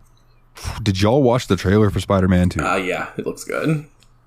Oh, like a 10-minute trailer, and it was like I was just glued to my screen the whole time. It looks so good, and once that exclusivity deal is up, and they bring it on over, because by the way, we didn't mention quickly, they're bringing over the new Ratchet and Clank game. Looks really to good. PC. Like, I'm excited to play that one, actually. Oh, bro, that opens up a whole possibility of PC getting like a Ratchet and Clank collection, which opens up a possibility of us getting a Jack and Daxter collection. Yeah. Which I mentioned it on the show. God damn it. It is now in the ether. That would be super cool. But I'm just hyped that they're bringing any Ratchet and Clank, because that is like, I'm so happy to see Sony bringing more of these games over that were exclusives. You know, so they started with God of War, and then they were like, oh, this Prince money. I think it's a sign of where the gaming industry is heading. For sure. I mean, I don't think Nintendo's going to play ball, but I think everyone else is going to be moving in this direction. Can you imagine, though? Metroid on Steam? Yeah. Not even on Steam. Nintendo could start their own platform on PC and make buku money. Yeah, but Nintendo's way too stupid about computers and the internet to do That's that. also true. This is where we need like Sega to come in and handle this market. Bro. Just saying. It's pretty bad when you're like, you know who makes better decisions with you than business does? Sega. Sega. All right, next question. Okay, our next question, and the last question, comes in from Fenris. What is your favorite song from any soundtrack of any game? Don't make that easy on us, Fenris. I actually do have an answer for this. It is Vampire Killer from Castlevania. I was literally going to say Bloody Tears. It's valid, dude. Castlevania is straight up bangers all the time. You know what? I'm just going to take something different, though. At least get out of the same genre. Battle of the Big Bridge, Final Fantasy very good. 5, the Gilgamesh theme. Very good. Well, you'd probably never see my choice coming. But my song starts off with just vocals, and it sounds something like Evos Luces Evos Evos. Dude, Libere Fatalis from Final Fantasy VIII all day. I really thought you were making a that. Persona 5 joke at the beginning of... He was. Oh, I know. I swerved you. Yeah. I swerved you. You got us. Got swerved. I pulled a Vince Russo on you. Dang. Oh, right. He just took a Don't tell huge Jim Cornette. Russo and then he wiped his bishop. Good choices, folks. I like them. All right, here comes some of the favorite memories from our people over our last 3 years. This one comes in from Mr. Syllables himself, Jeff. Still, his favorite memory is the four of us playing Phasmophobia together before his first episode he recorded with us. Oh my god! And I wish that was live streamed and recorded for posterity because it was so funny. Oh, yeah. Dude, if longtime listeners know the story, but for those of you who might be new around here, we're playing Phasmophobia. Jeff had never really played before, and we're all in there. And all of a sudden, and let me back away from my microphone when I do this. All of a sudden, Jeff just goes, "Oh my god, he's got an axe!" Ah! And then just silence.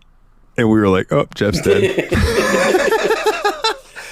But he sounded so genuinely terrified. It was beautiful. And it was just so good because, like, the way Phasmophobia works if it played is, like, you have to do, like, you have a press to talk button. So if you're talking, you have to be holding the button. And if you die, it immediately cuts off all communication between you and your team. So he was literally screaming that at us as he was getting murdered. Yeah, it just cuts off mid-shriek. It was so fun. It was so funny. He was just so game to just get out there and get murdered. Yeah. I would not mind playing that again for October this year, TBH, because it has had a lot of updates, honestly. That's fair. Oh, yeah. And we could get you to do some VR bullshit at some point, which would be funny. I did not play VR for Talos Principle. I just didn't feel like it. You thought about it, and then you saw how long the game was, and you're like, nah. Yeah. I can imagine it would be fun, though. Like, although you dreamed it, so you pretty much played the VR. God, maybe I didn't want to do that. Maybe it was a good choice. I'll be honest, though. I don't like VR as much as some people do. I think it's fun and a novelty, but I just don't think it's great. It's very novelty.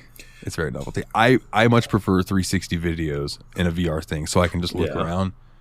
Like, I take that over because I don't get sick. Sometimes the games make me sick. But anyway, sorry, it's a sad tangent there. This one's from Dane. His favorite memory was when he was recording with us. A lot of people recording with us have a lot of favorite memories from doing that. Was the look of realization on Willie's face during the first question on his Metal Gear quiz for the Metal Gear Revengeance episode was priceless. He was literally describing Metal Gears for an RC car in a quiz about the Metal Gear Solid franchise, and Willie experienced all 5 stages of grief in 2.3 seconds. I don't think that's fair. I think I experienced phases that don't exist too. I went through like 11 phases of grief. I was in like absurdism and non-gronkulence and conjuring to me. Like, I was just out there. Like, the moment I realized that there were no actual relations to Metal Gear and it was literally just gears for RC cars, like, I went through so many different thoughts before I realized, oh, like, I'm just picturing you literally that moment in my force head. reset my brain. It's like when you pick up a cat in a certain way and set it down really hard, and the cat's just like, now what was I doing? Oh well. Yeah. Oh man, it's really funny. That was really good, Dane. Like, you're such a bastard, and I love it. That was a hell of a prank. I loved it.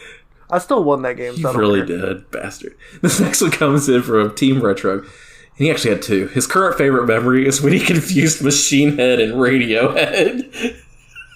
That was such a wonderful moment because Dalton got really excited. He's like, "Ooh, somebody wants to talk about Machine Head." And then he was talking about Radiohead. Then Willie got really excited because he got to talk about Radiohead. Yeah, and I'm over here like, damn it! And I'm just vibing. Machine Head only put out 2 of the greatest metal albums of all time. Damn it! Whatever. They was just waiting. Maybe they actually beat Motorhead. Maybe I could talk. And then one of his other favorite words was when we played Kingdoms of Amalur, and the troll, he just killed parkour in mid-sneeze and died hovering in the air. I love video game glitches, dude. They're so good. I love Eurojank so much, dude. Oh, yeah. And then Adam really enjoyed that last Halloween compilation episode where we covered some out there games. It was super interesting hearing all the opinions. Yeah, I love the Halloween season when we do all those free games because it just always provides some level of weird entertainment. Yeah, because I mean, the thing is that we don't really screen them very hard when we go into them either. Yeah, exactly. So that means that, like, there's definitely a couple of them that surprise us in different directions than we thought they would surprise us. Yeah, because like I remember like not even last year, but the one before that, where we were just kind of scrolling through itch.io, and Dalton found that one horror game that was set in St. Augustine, Florida, in an asylum, and it was actually like really fucking well put together and good, and it was just like a game jam 2 day of working on it game. And it was like we were all surprised at how good that was. And then sometimes you get the stairs in the woods where you just fuck up the stairs and have to stand there for 5 minutes so something happens, and then it's just a jump scare. And I still enjoyed that one. That's the craziest part. Like, I did have a great time with that game. The Stairs in the Woods story is so wild, and that game just did not bring that across at all. Yeah. But thank you guys for writing in those memories, because I remember all of those. Those are all so good. Yeah. Absolutely. It's been hella fun recording this show with you guys. Oh, yeah. And if you're listening to this and you didn't get any questions in and you would like to put in memories, or if you're a listener that's not in the Discord, you'll get the link for that later. Hit us up on social media, tag us on Twitter, Facebook, whatever, and let us know. Like, I like to hear from people. Even if I've got to Google Translate what you say, that's fine. Like, I don't care. Type out however you got to. Send it to me in wingdings. I'll figure it out. Even if you think something I said was dumb as hell, like, say it, Yeah. Give us a 5-star review, then tell us how shitty we are. Just make sure it's 5 stars. That too. Just make sure it's 5 stars. That way we'll read it. If it's a 1 star, we won't pay attention to it. So yeah, exactly. I haven't checked how many reviews we have in a long time. I should do that while we're doing this next little segment. This next little segment seems very important if it's what I think it is. I think it. Yeah. Yeah. All right, let's go. So Nate's been between a lot of ideas for our next game. He sent us a list of 10 games he was considering, so... Yeah, I had a list of 10 games that I was considering. I had to eliminate a couple of them because I'm going to be out of town for like 4 days this week, and they're too long for me to want... Because I want to beat both of these games, but I don't want to attempt to beat it in that time period. Okay, I know exactly the two that just got knocked off too. Damn. So okay, continue. The 10... I lost a quarter to myself. Sorry, buddy. So the 10 games that I have listed, these are 10 games that... No, I didn't. Sorry, continue. I'm talking so about the 10 games that I have listed that I want to play, that were all really in contention this week, were Resident Evil 2, Yakuza Kiwami 2, Turok, Dead Island, Okami, Slime Rancher, Subnautica, Tales in the Sky 2nd Chapter, Rayman 2, and Maneater. All wildly different games, by the way. Like, you could see why I was struggling to decide between these. So the two that I immediately knew I had to eliminate, sadly, because I do want to play both of these really badly, were Trails in the Sky 2nd Chapter and Yakuza Kiwami 2. So those were the two I initially... Then I looked through the list, I was like, I don't know that I want to play an old platformer, so Rayman 2 got cut. And then Maneater sounded like the least interesting to me out of the ones I had left. So that left me with Resident Evil 2, Turok, Dead Island, Okami, Slime Rancher, and Subnautica. Subnautica's still a lot of bangers on this list. Subnautica's also a little too long, so bye. So before I just not go, I've got myself down to 2 last picks, and they both involve similar themes of zombies. Oh. Huh. So that left me with Dead Island and Resident Evil 2. Okay. That's actually not where I thought you were going to land at all. This is not... I did not plan for this one. My horse is coming around the bend. So I wanted to... What you got? I struggled between these two because part of me wants to play an action game because we just solved a hell of a lot of puzzles. But this game has puzzles in it, and we're going to be playing Resident Evil 2. Yes, I win a quarter! Yeah! All right. Fuck yeah. Fuck yeah. I hope you don't mind about the God Mode action movie the shit out of this game. Just so you know. Put all the cheats on? Because I'm just going to throw on where I can't die. I'll still worry about ammo and inventory and all of that, but I'm just going to throw on where I can't die. And then I'm going to enjoy the shit out of this. Because Resident Evil, when I was a kid, I loved the idea of the games, but I died so much because tank controls back in the day. Oh, yeah. Because I was really sad by the way, when Outlast 2 beat Resident Evil 2 in the fan poll for the Halloween games last year, and I feel justified because Outlast 2 sucked. And so now I'm ready to play Resident Evil 2 before Halloween. All right. I do own that. Cool. I'll get that installed after we get done here. There you go, fellas. All right, That's an then. exciting pick, man. I definitely, if I had been asked to place a win, place, show bet, I don't think I would have made anything on that Oh, one. wow. Nate, could you What's do me up, a bud? favor? I need you to make a note for our next episode. I'm going to give away a couple game keys of random games because I remember us saying that we would give away some keys when we hit 10 5-star ratings. We are now sitting at 11 hell 5-star yeah. ratings. Thank In you, fact, viewers. we only have 5-star ratings Nice. so far. So that's what's up. So I would like to right here at the end before we end, I want to read a couple of these that we've never read on the show before. One, from the real Mr. Puzzles. 3 cool dudes trying to narrow down that unplayed Steam game list. Great to listen to and very involved with their community. If you like talking games with your friends, you'll feel right at home listening in on these Thanks, guys. Dane. So thank Appreciate you, Dane. that. And then from Brian Doran 88. 3 rad dudes talking hilarious nonsense in video games. What more needs to be said? Dalton, Nate, and Willie give their opinions on the games they on their opinions on games they play and have a few laughs in the process. The Steam Machine podcast reminds me of the days when I would chat with my own friends about games, and they've created an awesome community and generally spread goodwill and good vibes. Highly recommended. That's the goal, baby. We're just trying to spread that good vibe and bring people some joy of games and have a good old time. Now, this one might be an older one, but I don't know if I ever read it on the show, but it's funny in retrospect now. From JL Hall Tech, which is our buddy James Hall. This was posted December 22nd, 2021. Okay? This show is amazing. The amount of enthusiasm and commitment the hosts put into the games they discuss is awesome, and I really appreciate all of the banter. Feels like listening to buddies hanging out and like you're one of them. Now do Nier Automata.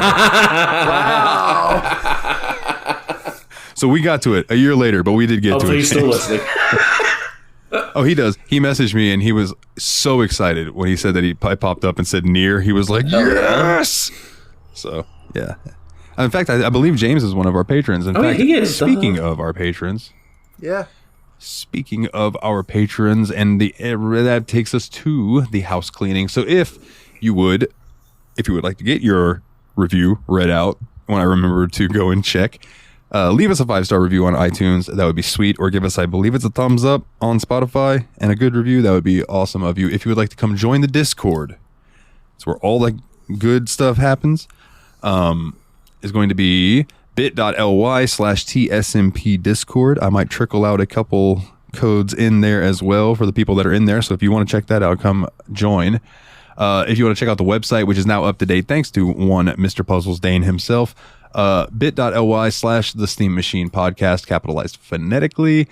If you want to join the Patreon, which would mean a shitload, it helps me pay some bills, and that means the world. Patreon.com/the Steam Machine Podcast. Shout out to Yabs Pod, yet another BS podcast, a bi-weekly show where me and my buddy Jeremy, on the off weeks of Steam Machine Podcast, just talk some shit to each other, basically, for like 2.5 hours. Shout out to the JRPG Report, which I did release a new episode of recently because there actually was JRPG news. Yay! It has been dormant forever. It's like, dude, okay, I cannot make a whole episode on this Genshin Impact and Honkai Impact and whatever the Honkai Star Rail, the new one is. I'm like, dude, they're not even JRPGs. Anyway, new JRPG Report's out. Go check that out. It's a family-friendly show. You can listen to that around your kids. Do not listen to Yabs Pod around your children.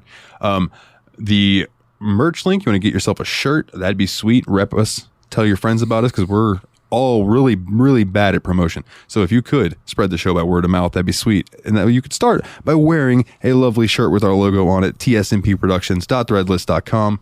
Check out my music, nilethenightmare.bandcamp.com. And again, leave us a 5-star review wherever you get your podcast. And I would like to give a special shout out to our lovely patrons who donate $10 or more each and every month to the cause.